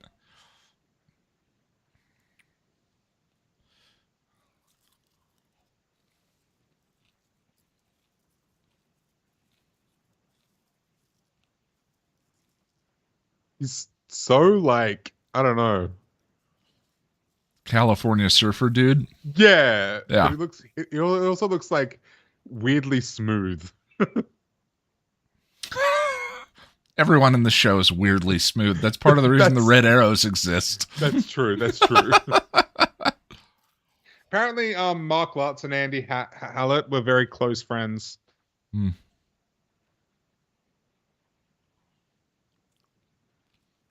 Brandy, we are in episode 3, or rather season 2, episode 21, and we're 25 minutes, 10 seconds in. Why did that just go into like slow down, framey?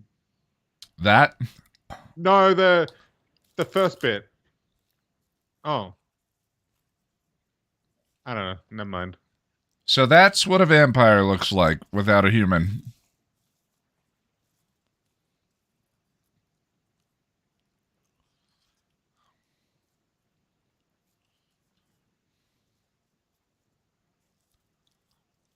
Oh, okay. Lonnie found it, Ian.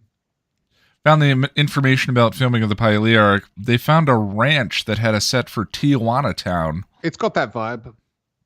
And dressed it for the Boxer Rebellion and Pylea. Interesting. Yeah, there's a weird mix of slow-mos. It just felt, from an editing perspective, it just felt kind of weird. Especially the first one. I just don't know why they did it like that. Oh, that's what Angel's demon looks like. I could. That's a good way to sense. retcon the Turrican thing.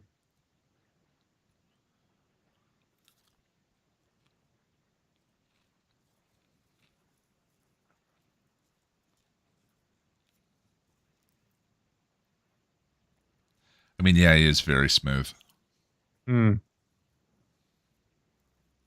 Like weirdly smooth.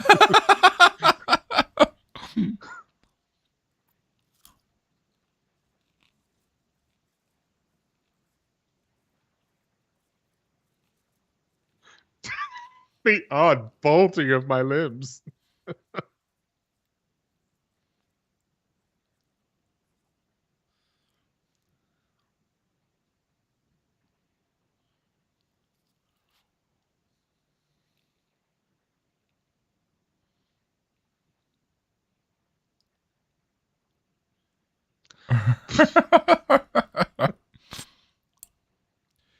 So, is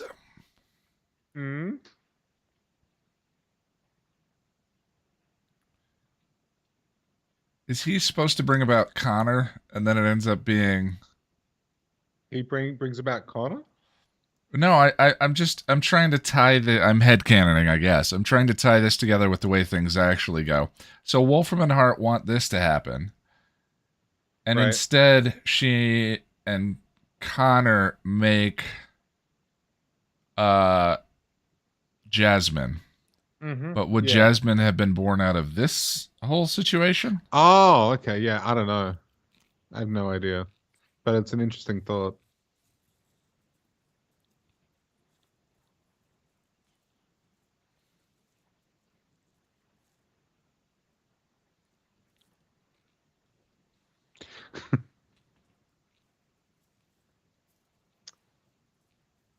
I wonder why they chose to give him the contacts. Because there's no Because way those are he's part from this actual world and part not. Sure. I don't know. I just feel like it's kind of unnecessary to give him the blue contacts, but it looks fine, I guess.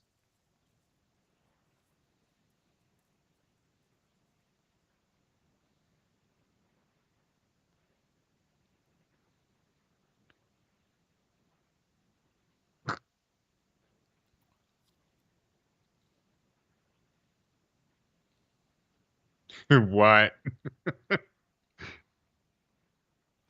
Oh, if Cordy had done it with Gru, the visions would have been transferred to him. Oh, yeah. Okay. That's a good point.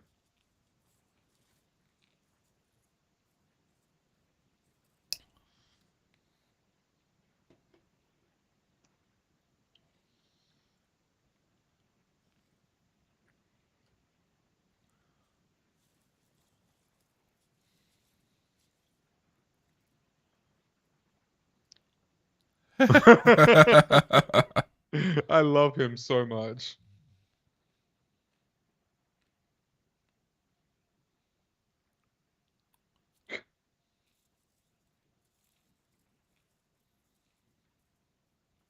Holy cow, Alexis is skinny. Yeah. We've been watching a lot of Survivor lately. He looks like he's been on the island for a few weeks. Yeah.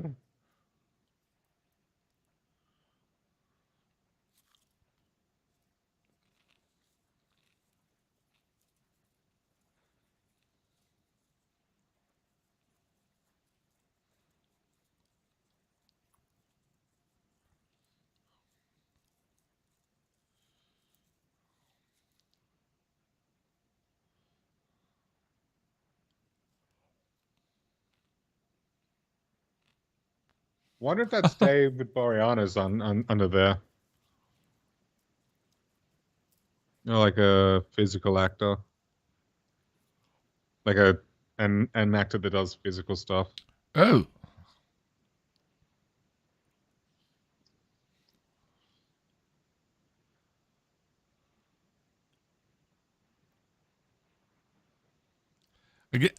Again, I like the music. Yeah. It's very Bravehearty. Why does she have a bag of blood? Where did she get I don't want to know where she got it from, actually. Yeah, they are doing the slow-mo again.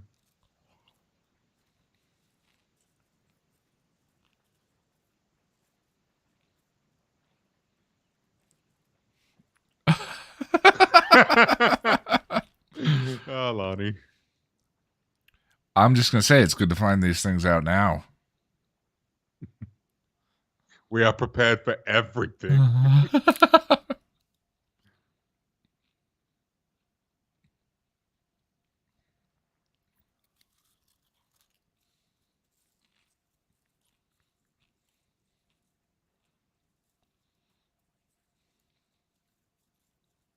From the guy Angel Mold, that's still pretty dark. Yeah.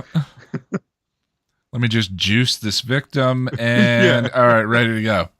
Yeah. He's literally just rubbing some dirt on it. Oh, okay, Brandy. That's interesting.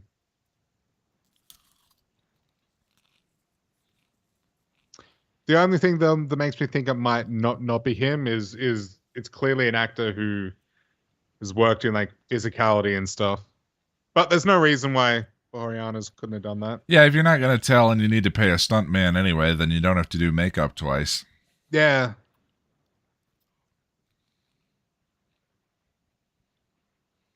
Plus, stuntmen, you have to pay them more.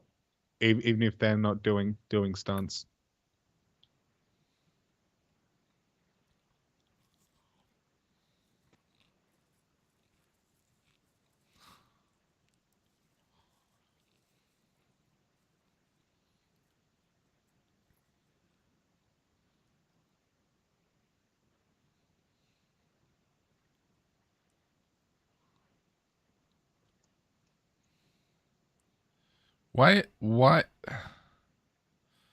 Why isn't it attacking him? Also, he just saw the reflection, and so Angel's in there. Hmm. Certainly lends credence to the identity theory. I think it can be both. All rules are off when you're in a magic dimension. Yeah, that's true.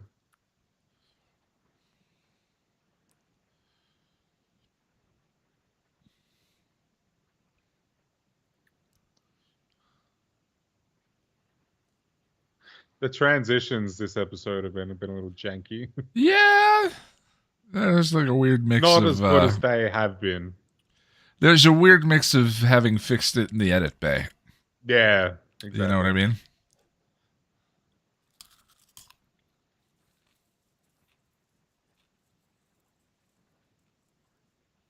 Again, the music. Yeah. Got a little pan flute going.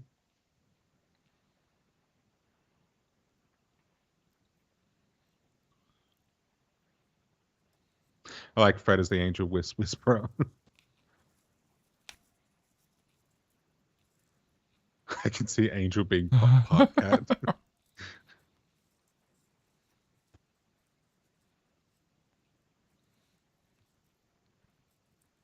That's all right, Russell. We'll talk about it. I know we will never stop talking about it. Hmm.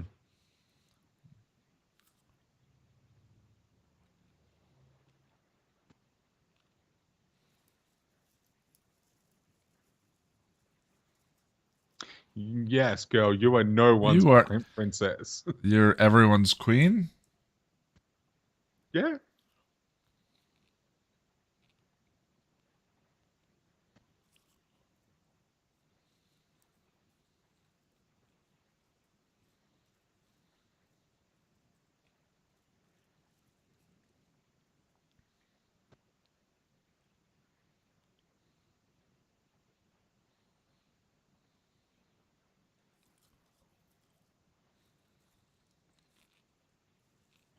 Did they ever reveal what kind of demon Gru is? I don't think so.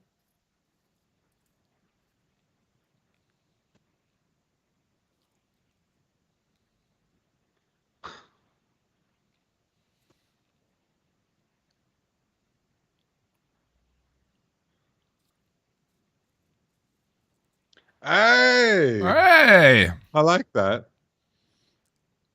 Well, again, they connected it, Hmm. but But then... she points it out, but it still comes to the fact But that there's- why did they write so it there's- in the first Yeah, right, and they're still benefiting from the objectification, Hmm. whilst they're having it both ways by doing that. It's like, Yeah. yeah, Bo Elliot, you know. Yeah. I don't... but it could be a commentary, I guess. I don't know. But I mean, at least there's a callback. Yeah, it's something. Yeah.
I like reconnaissance cow.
Yeah, I like that too, Boris.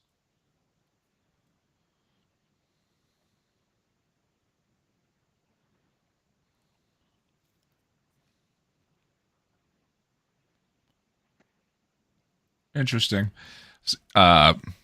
Someone mentioned second time Angel has been feral. The first time was Beauty and the Beasts when he returned from the Hell Dimension. Right, yeah. And Buffy kind of nursed him back to sanity. Yeah.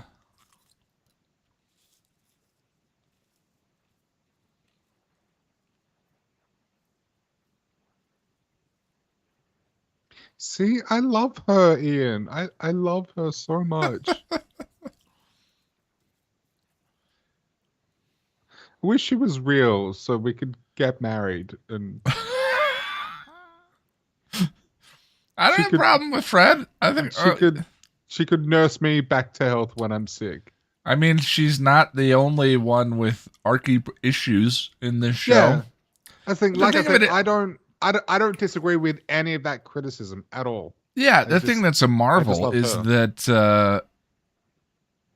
the race for favorite Angel character is as tight as it is. Yeah. Every one of the shows is so good at creating likable, relatable characters, and I think that is not usual. Right. Yeah. Or at the very least, it's difficult.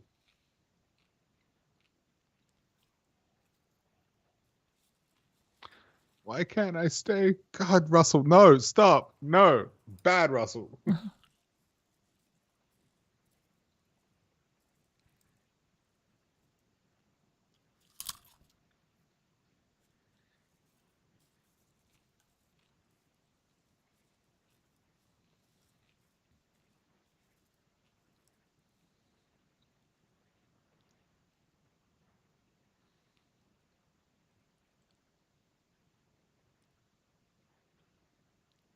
I haven't seen Agents of S.H.I.E.L.D., Lonnie, but I want to.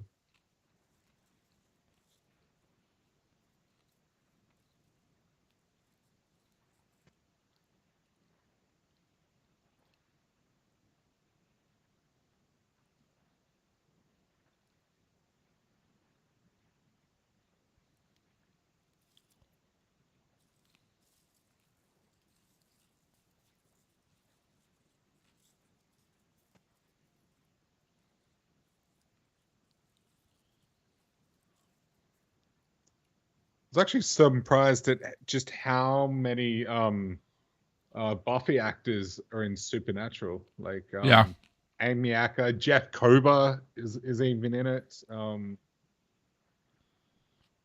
Mercedes McNabb, Amber Benson, heaps. And I believe Charisma Carpenter and James Masters are in it later on. I started trying to watch Person of Interest. It looked good, but I got sidetracked. Amy's in that one. Oh my God, we did it. We have one more left. Woo! Yeah. All right, hold on. Quick break. Yep. I'm going to stretch. How you doing, Jack? I'm doing all right, Ian. How are you? I am good. Yeah. What? But Am I blink, but missing blink, something? blink. No. Just a lot of streaming. Yeah, it I is. think that It is. episode's pretty solid. I think so. Yeah, The Lauren I think so freakout's too. nice. Mm, Although, yeah, it's kind of hard to pinpoint what I would say my favorite episode of this run is because they're all that's the thing, just is just all a blurry arc. yeah, exactly. It's because none of it really stands out from Yeah. the rest. Yeah, it's jokes and memorable and fun fantasy, and yeah, that's good. Mm, yeah, exactly. It just comes in a season that for me is sort of very full of vital and rich thematic stuff that I treasure. But Yeah. it says that can't just have some fun. Exactly. All right, well, let's keep the gravy train rolling. Keep this train going. Everyone ready? Get ready. Our copy is 43 minutes and 40 seconds. Mm-hmm. And we are hitting play in 3, 2, 1, play. Yeah, from memory, I think this is probably the worst of the bunch. I don't know. Maybe I'll eat those words. Oh, we're catching up to the gift with this one, too. It's funny, the part of this... I mean, I'm definitely more of a Buffy fan than an Angel fan, but they're both amazing.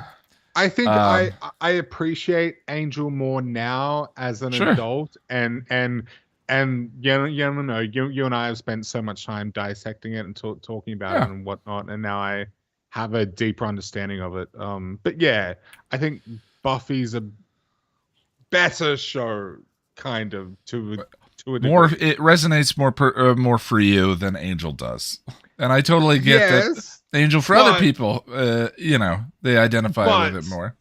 That's not to say that there isn't a lot in Angel that resonates with me too. Like it absolutely does. Like Hole in the World and just the ideas, the themes, and not fading away. Like there's a lot of good stuff in here. Yeah, I love both. But the thing of it is the part of this arc I remember the most is him walking through the doors at the end and says, "There's no place like." And he sees Willow sitting in the lobby. Oh, yeah. Right. Yeah.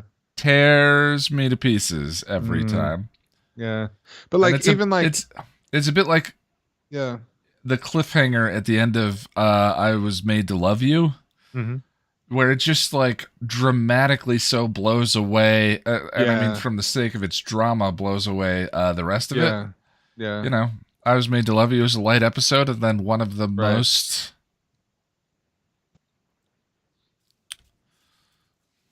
They've just done like they've comped his mouth in, I think. They've done something there. Like it's like a dummy and they've comped his mouth in, I think. I don't know. Something about that doesn't look right.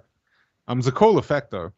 But yeah, like Epiphany, one of my favorite sequences in both shows. Yeah, for sure.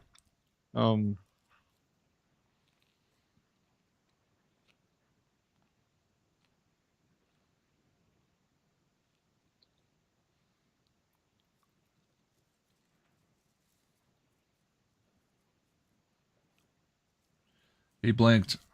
I like that. Yeah. Wow, his neck bit is very meaty.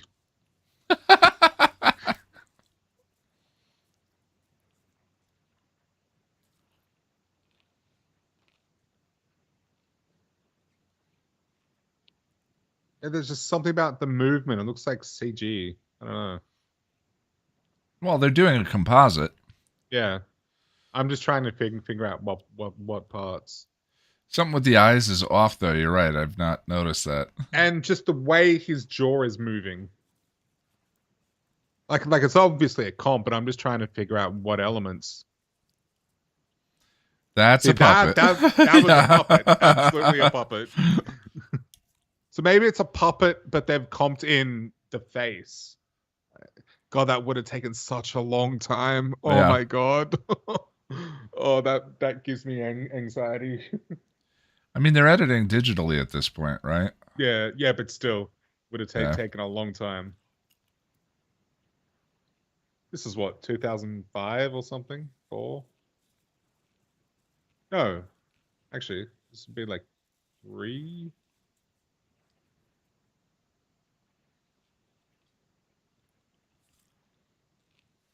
2001. Okay.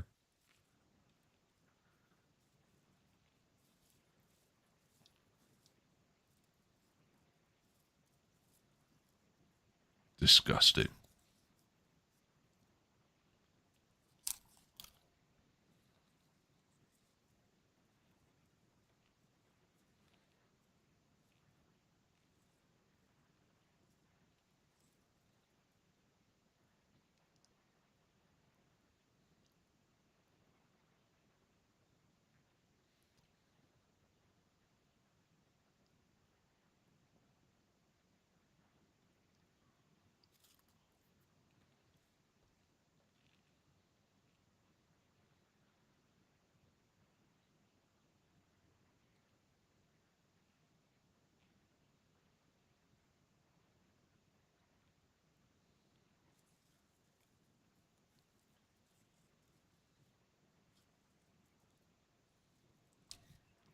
Whoa, I forgot Whoa. that was in here.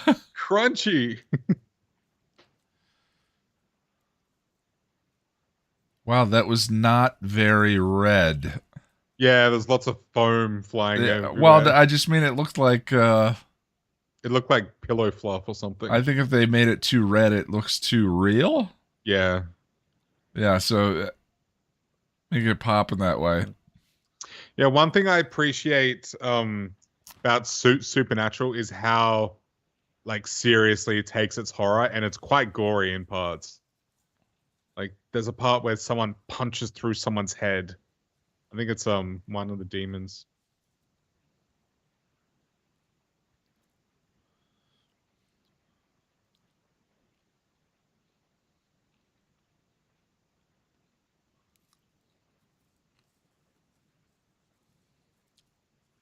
Actually, the knight helmets looks like Monty Python knights. We are the knights who say meh. Yeah, it's pretty.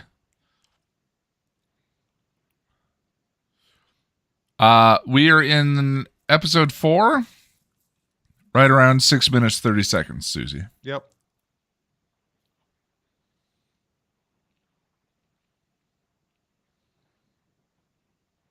Essentially, movie night on the channel. Pretty much, yeah. It's the closest thing we've ever done to that. It's gone pretty quick, though, I feel like. I don't feel like it's dragged. Time flies when you're having fun, Ian. True, when you're among friends. 44 minutes, we're skipping credits. Yeah. This might come in just under 4 hours. I don't know.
I mean, everybody has problems, right?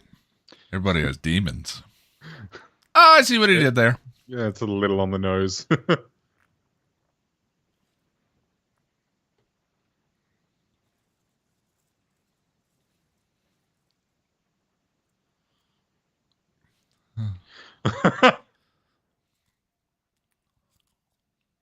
Me.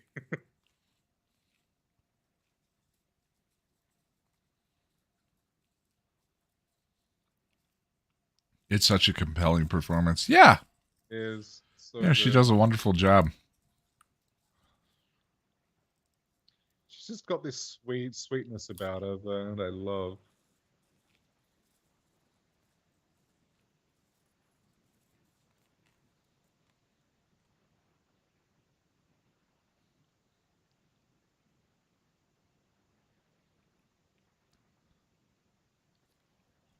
Oh, it's the same actress who was Xana's car girl in the Zeppo. Really? Hmm.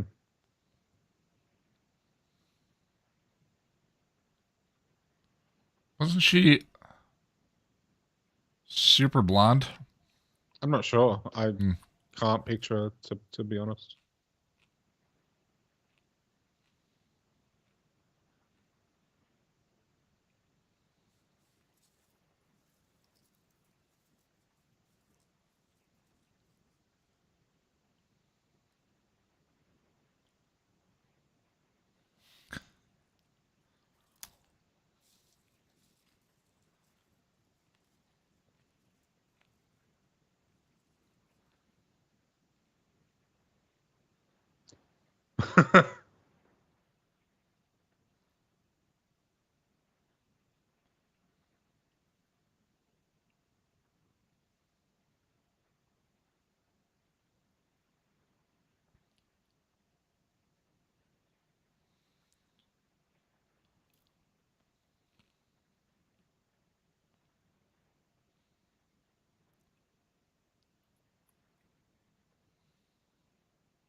Well, obviously. Well, obviously.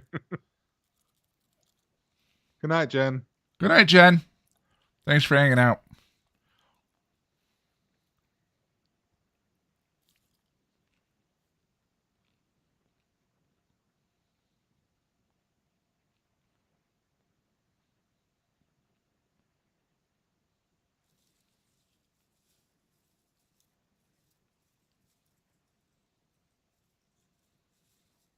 Oh, she sent them.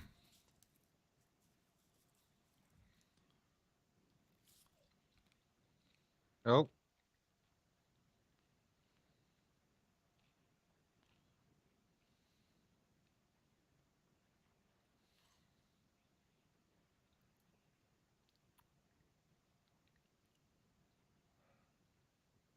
Uh-oh.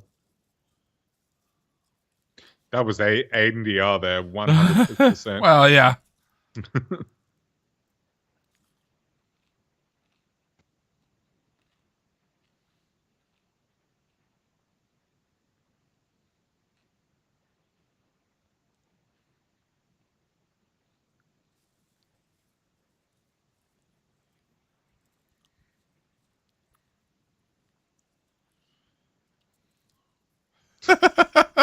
I like that. Pretty cheesy. Yeah, and the sound. Yeah.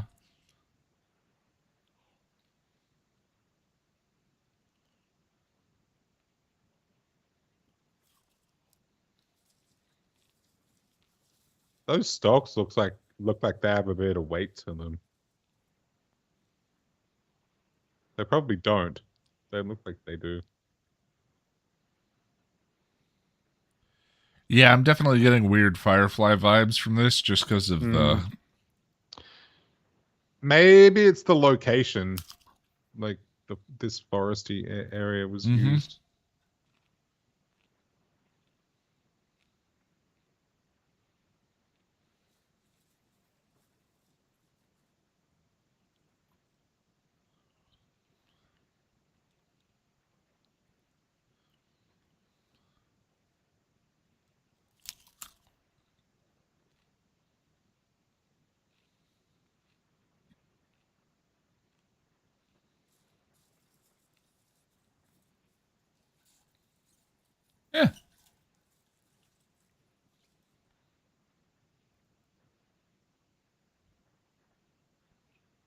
Yeah, the low tech handmade look.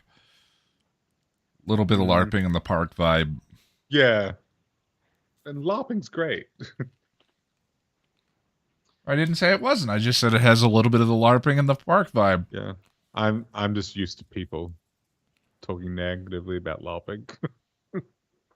I've never done it, but I want to. There's a group here in Melbourne that I've been wanting to join, but 5 cheers for the Warriors. Great Warriors. I mean, come on.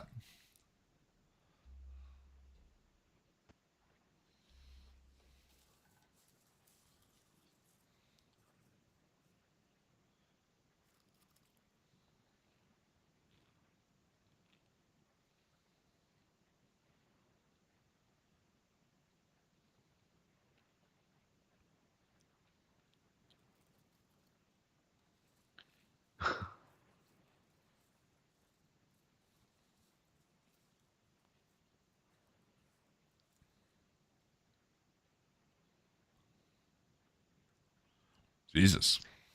It's not that Ian doesn't like Fred. He just wishes her arc was better. Is that right, Ian? Yeah. And again, I think that's a very specific criticism. It has nothing to do with the number of good dramatic beats or good moments or whatever, Yeah. of which there are plenty. The question is, what's the arc? Mm. When she begins, she is this way. She grows. Yeah, she does. And fulfills on the in what way is sort of my question. Yeah. And a lot of her archy growth is tied into other people. Right. Even the scene where she's confronting the person who sent her to Pylea, which is the biggest part of her character arc and whatever, she doesn't make a choice. Gunn kills the guy and throws him through the portal. And then she breaks up with him, and Gunn is tortured by murdering this other guy. So again, it changes his arc, not hers. I kind of like his reasoning, though. I don't know. I find that kind of impactful for me. She does a wonderful job of helping the guy's arcs. Guns, it does. I like the impact he makes on Gun. She makes on Gunn's art, or the one that she makes on Wes's art. I'm not necessarily talking about the arc. I'm talking about that specific moment. He kills the guy because he doesn't want her to experience that kind of darkness. I like that idea. Arcs aren't essential. Okay. And Boris, I'm already spoiled on a lot of Firefly, so yeah.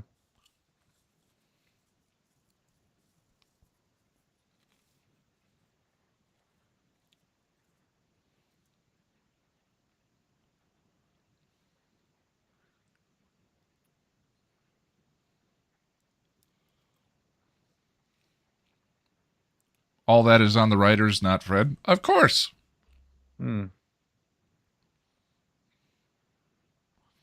Look at her vulnerability in this arc, her compassion and purpose. An arc is a journey of her character from starting in a particular place, having some things to overcome, questions to solve, and so forth. I agree that I like Fred. I think Amy Acker is terrific. But especially on a show like Angel, where so much of it is predicated on the idea of redemption and a journey and growth and change and all of that. That is a long, overarching story for most of the characters. And hers is undermined or sabotaged most of the time. Yeah. I agree with everything. Fred's terrific. And it sucks that happens that way, is the point I have been trying to make. I don't dislike Fred. We've been talking about characters done dirty by the writers. So much so that even Amy Acker got tired of playing the character and asked for the Illyria turn. Well, I don't know if she asked for it. I haven't heard that, but I was just about to say that she was actually happy that she got to play a more interesting character. Yeah. Yeah, so, and I don't disagree with any of that. I just love Fred because of who she is. Brandy, no, I haven't seen Firefly. I've seen the pilot about 3 or 4 times now, but I haven't seen the whole show. But I'm spoiled on quite a bit.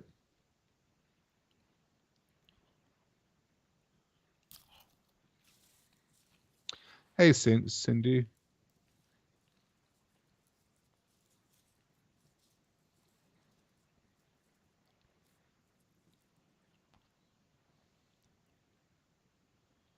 Very nice, Brandy.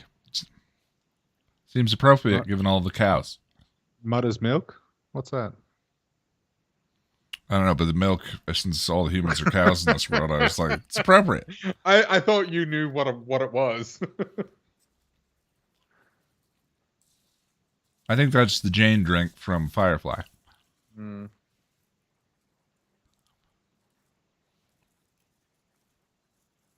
Yeah, Boris, it does have a sort of Shakespearean tragedy quality to it, kind of.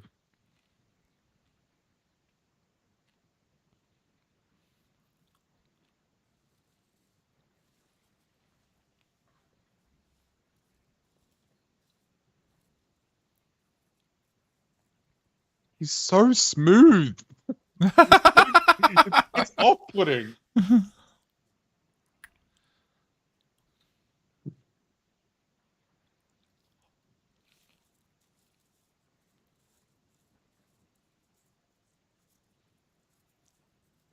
Oh, eggnog, stout, and Jameson. Nice.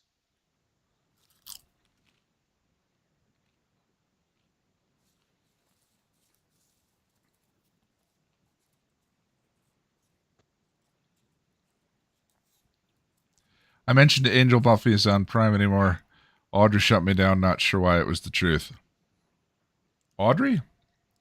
Oh, he's talking about the group, I think, the Facebook group. Oh. I saw that she closed the thread, I think just because there was, I don't know, nothing left to say in it. I don't know.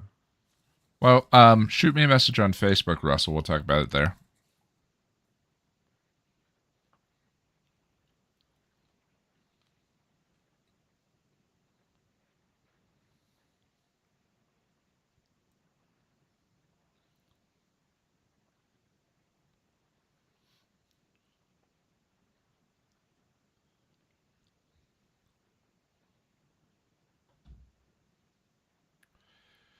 So wait a second. Do they explain why when they calm shock in season 3 that doesn't happen? I have no idea. I don't know. Because they go on the retreat after Connor disappears or in the episode where Connor disappears through the portal. And she comes back and Connor is gone. Yeah, with Gru. Yeah.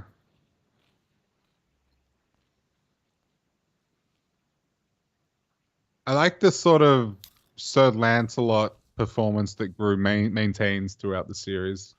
He's like a fish out in the water. Everyone's doing a very particular variety of classic sort of... They got a mystical prophylactic? Oh. Tom says. Thank you, Tom. I figured it was actually addressed. Oh, yeah, I do remember that, the potion. Yeah.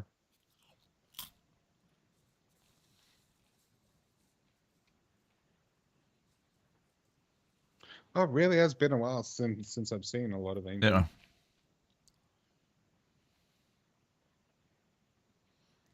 Yeah. Oh, right. And that's part of the deal. Angel's actually the one that gets the magical prophylactic. Yeah, because they want to do the deed. Bump uglies, as they say.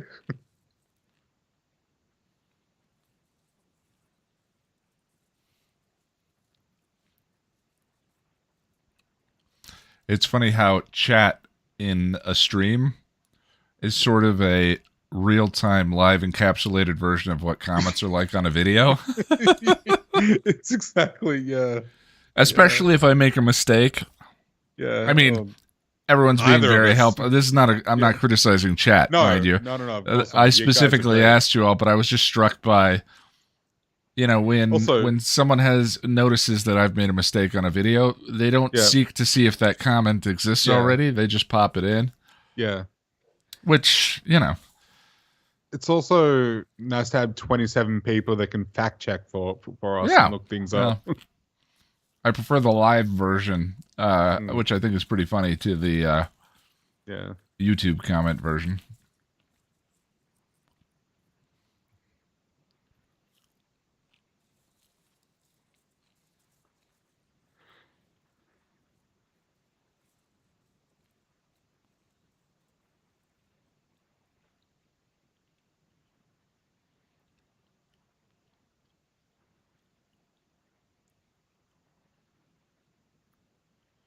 You can't control it. No.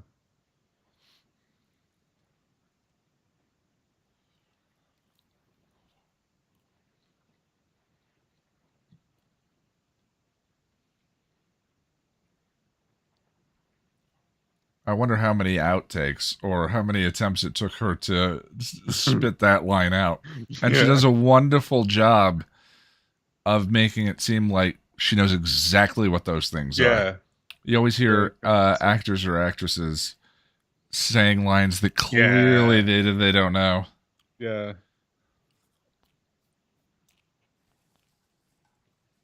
Actually, in your Hamlet, I got that vibe that some of the people in it were just saying words. That's a common thing with Shakespeare if you don't have enough time.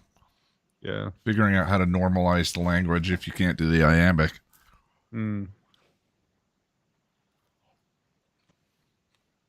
Great shot. I always remember that shot. That's a thumbnail waiting to happen. Yeah. Through the looking glass. Even though it's not a glass. And I like how Fred doesn't budge. Fred just stands there. Oh, that's a nice Best to avoid mistakes in vid form when you can. Well, thank you, Boris. Russell, curious, why did Doyle pass the visions through a kiss, yet it takes a moment of passion with Gru to pass the visions from Cordy? I don't know. I think I have a comment on that in a video someplace where it's not clear how the visions pass. Maybe it has to be like an intentional thing, like you have to do it with intent. There's some sort of purpose to it, but then the question is, did Doyle know he was passing the visions to Cordy, or was he just kissing Cordy? You think he did? I believe he absolutely knew.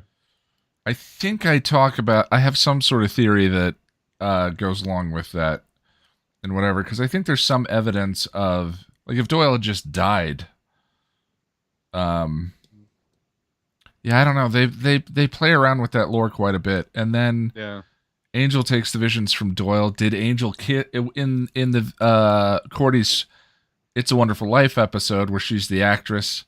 Angel has the visions. Did he kiss Doyle to get the visions, and then she kisses Angel to get the visions back? It's really unclear. It's fun to think about, though. I think he did it with. I think he did it on purpose, Russell. I don't have any reasoning as to why. I just feel like he did. It seemed to be with intent to me. Ren, hi.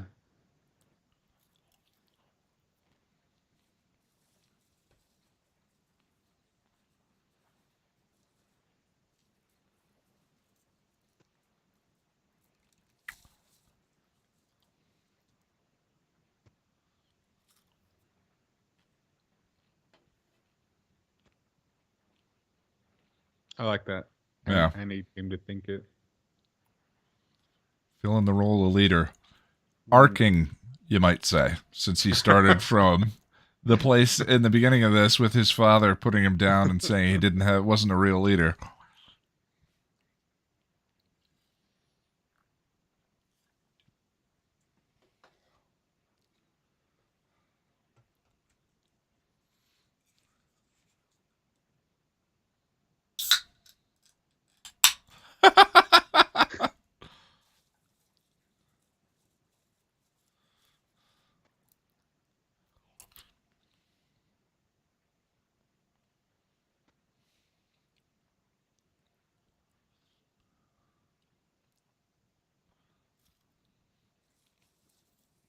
Here he comes.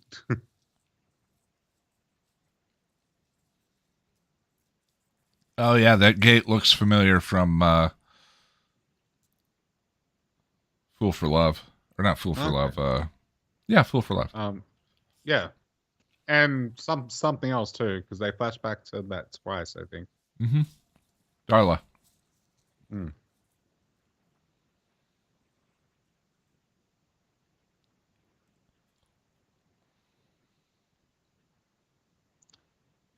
That's exactly how I feel about it, Cindy.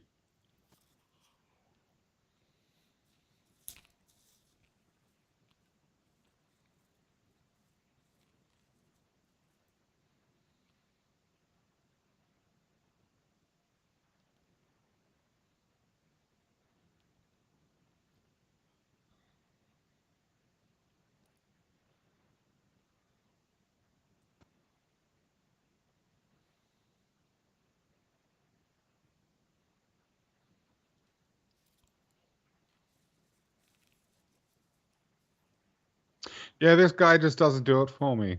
I don't know.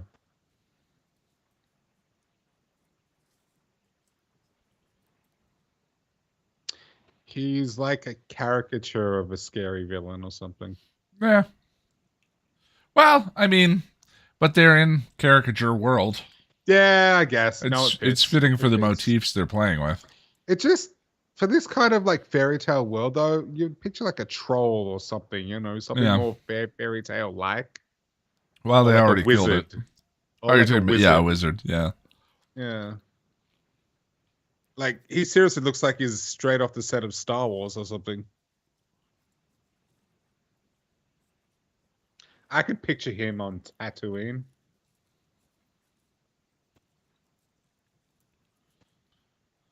Yeah, he's serviceable, or else I think he is, but yeah.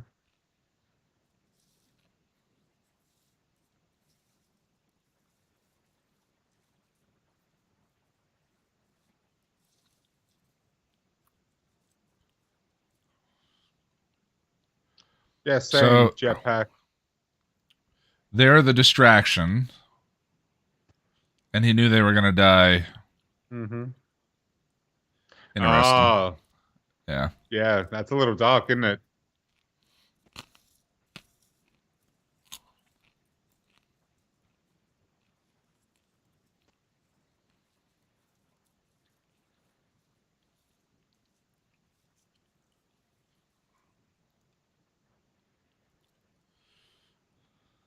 You can see the gel Yeah, on you his can hands. never not see the gel.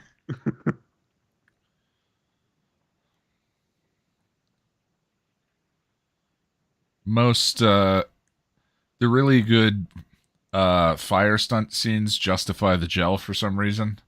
Mm. Like they've been doused in fuel or whatever it may Yeah, be, just right. to have a reason for them to look wet. Yeah, wet. Otherwise, it's just always weird. Mm. Apparently the shot in Chosen of Buffy and Spike's hands on fire, they tried to do that practically, but the gel just stood out too much. Yeah. So that they switched to a CG I think it flame. looks good. Mm.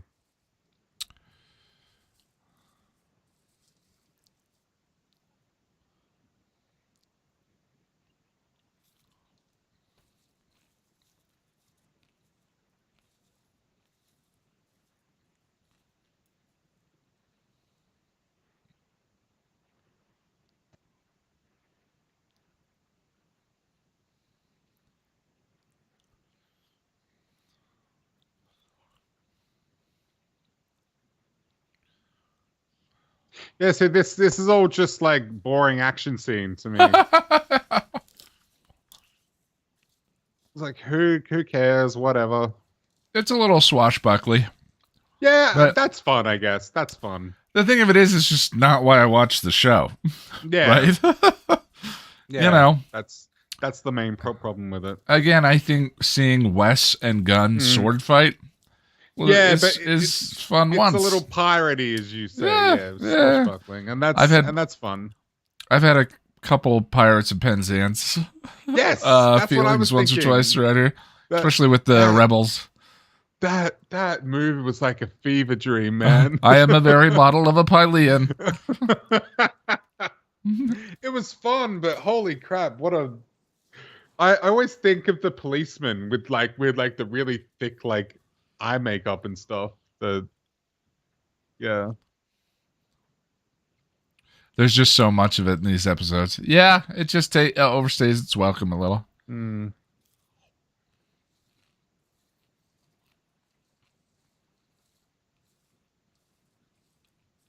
Can't wait for the singing stream of Once More with Feeling. We'll get flagged. We tried that once with the bad decisions and we got I don't know. flagged. We've got to do something special for Once More with Feeling. I don't know what we're maybe gonna we do. can dress up or I don't know.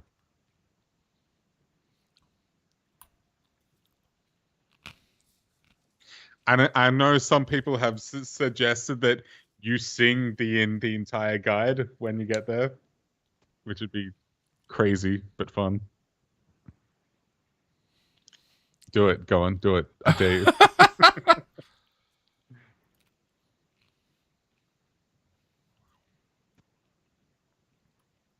So that's her cutting the director's head off.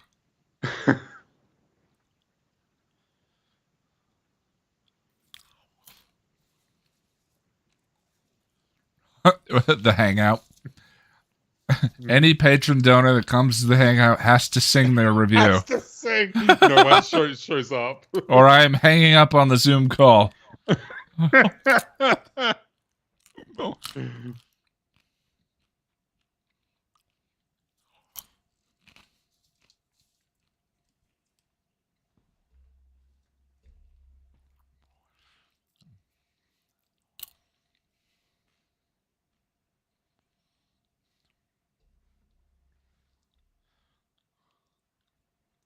See, like it's the season 2 arc where his demon came out and he lost his whole crew and killed some lawyers, and then now he realizes he can sarcastically, Ian. still overcome it.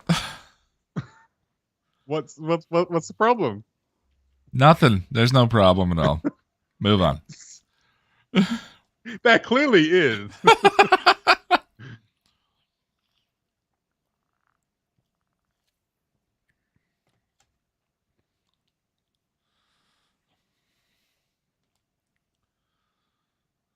I am the very model of a Pylea. Pylea.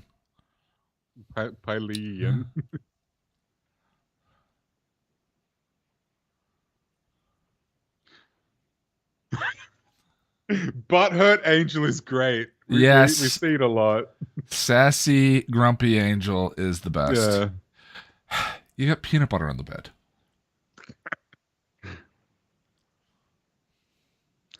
I'm the very model of a paella. I like paella.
I forgot about that.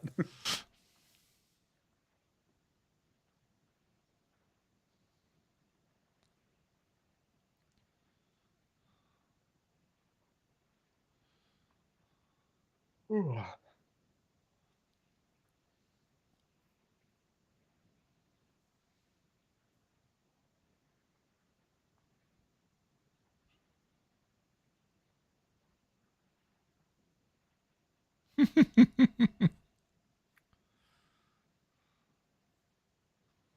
That is not David. No, it's not. Yeah. Tiny. He's Yeah. tiny compared He is to David. Wow.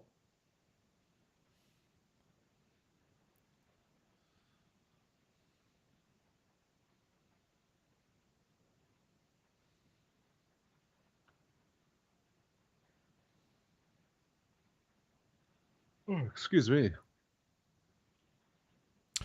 Oh God, I forgot about this part. Uh,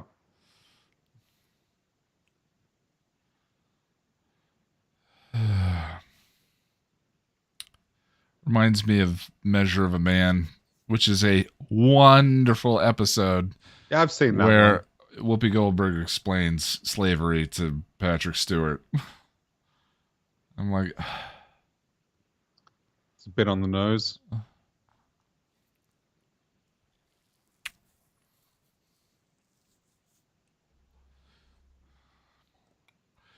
and the way this is like the way it's sort of written and edited Sounds is like she's so talking down to him. It's so the more you know. Da, da, da, da.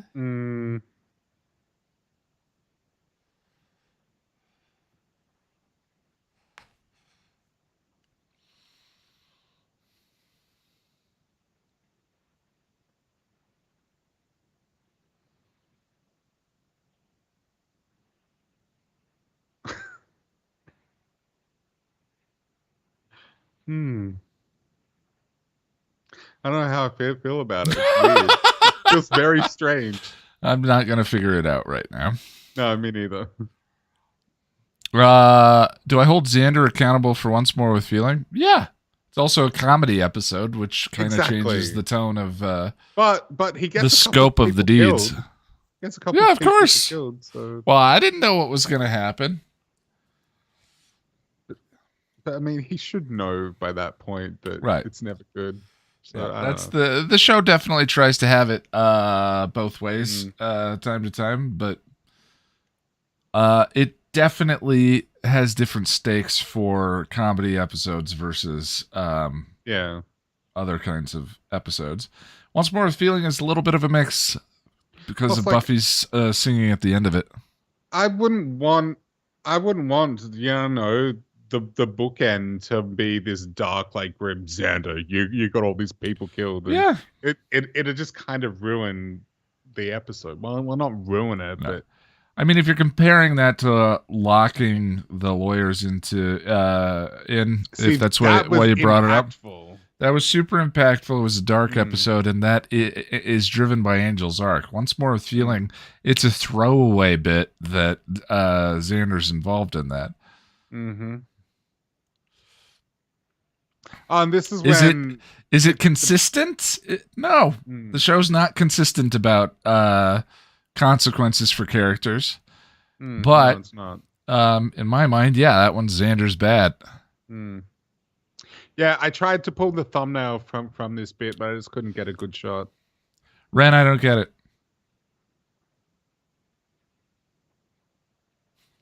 He's so innocent.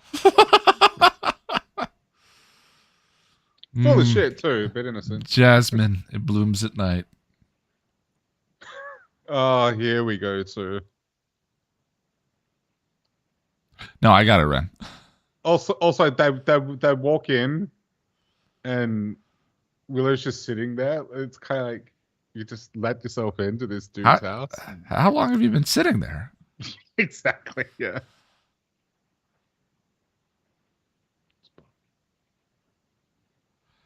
Yeah, it's a great little performance on her face there. It's literally just a look.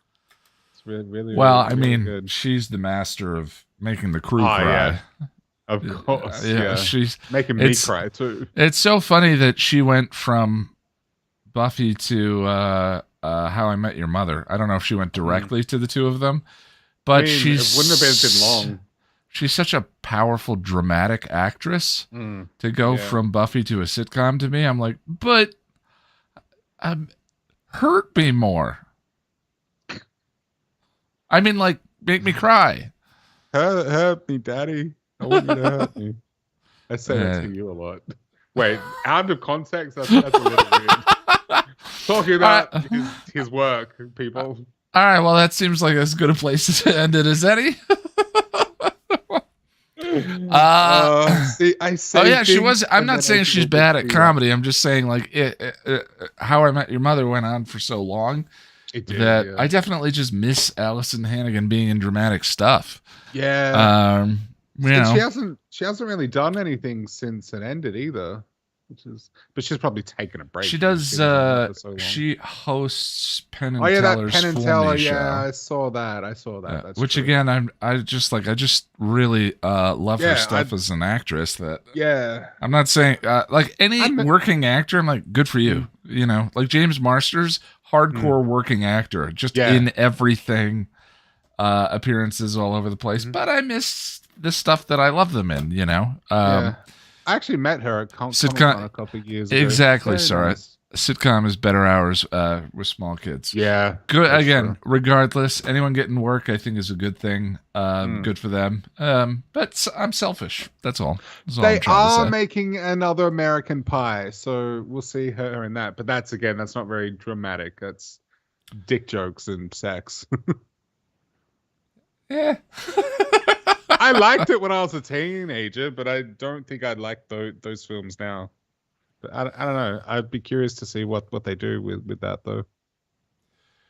All right, friends. Thanks, guys. Jack, thank you. Thank you, Ian. Thanks for hanging out. Good to see you. So tomorrow at 7, which is the usual time, Jack, Sarah, and I will be joining into a stream with anyone in the $5 and up tier that cares to join with us and chat about the episodes. And then 2 weeks from then ish, I think, I didn't measure it out exactly, we'll be coming back. Yeah, after a brief honeymoon, we'll be coming back and talking about Firefly episode 1, Serenity. A literal honeymoon too. I liked in the page. Never mind. Yeah. Thanks. Where's my jetpack? Thank you, everyone. Thanks, guys. Yeah, thank you very much. This has been a lot of fun. We're actually a little worried about how this was gonna go, being so long, and it's been a while since we've done this, but it's been a fun time. So thanks. All right, we'll see you tomorrow, hopefully. Bye. Oh, thank you, Sarah. Thank you. Oh yeah, thanks, Sarah. Yeah, we love you.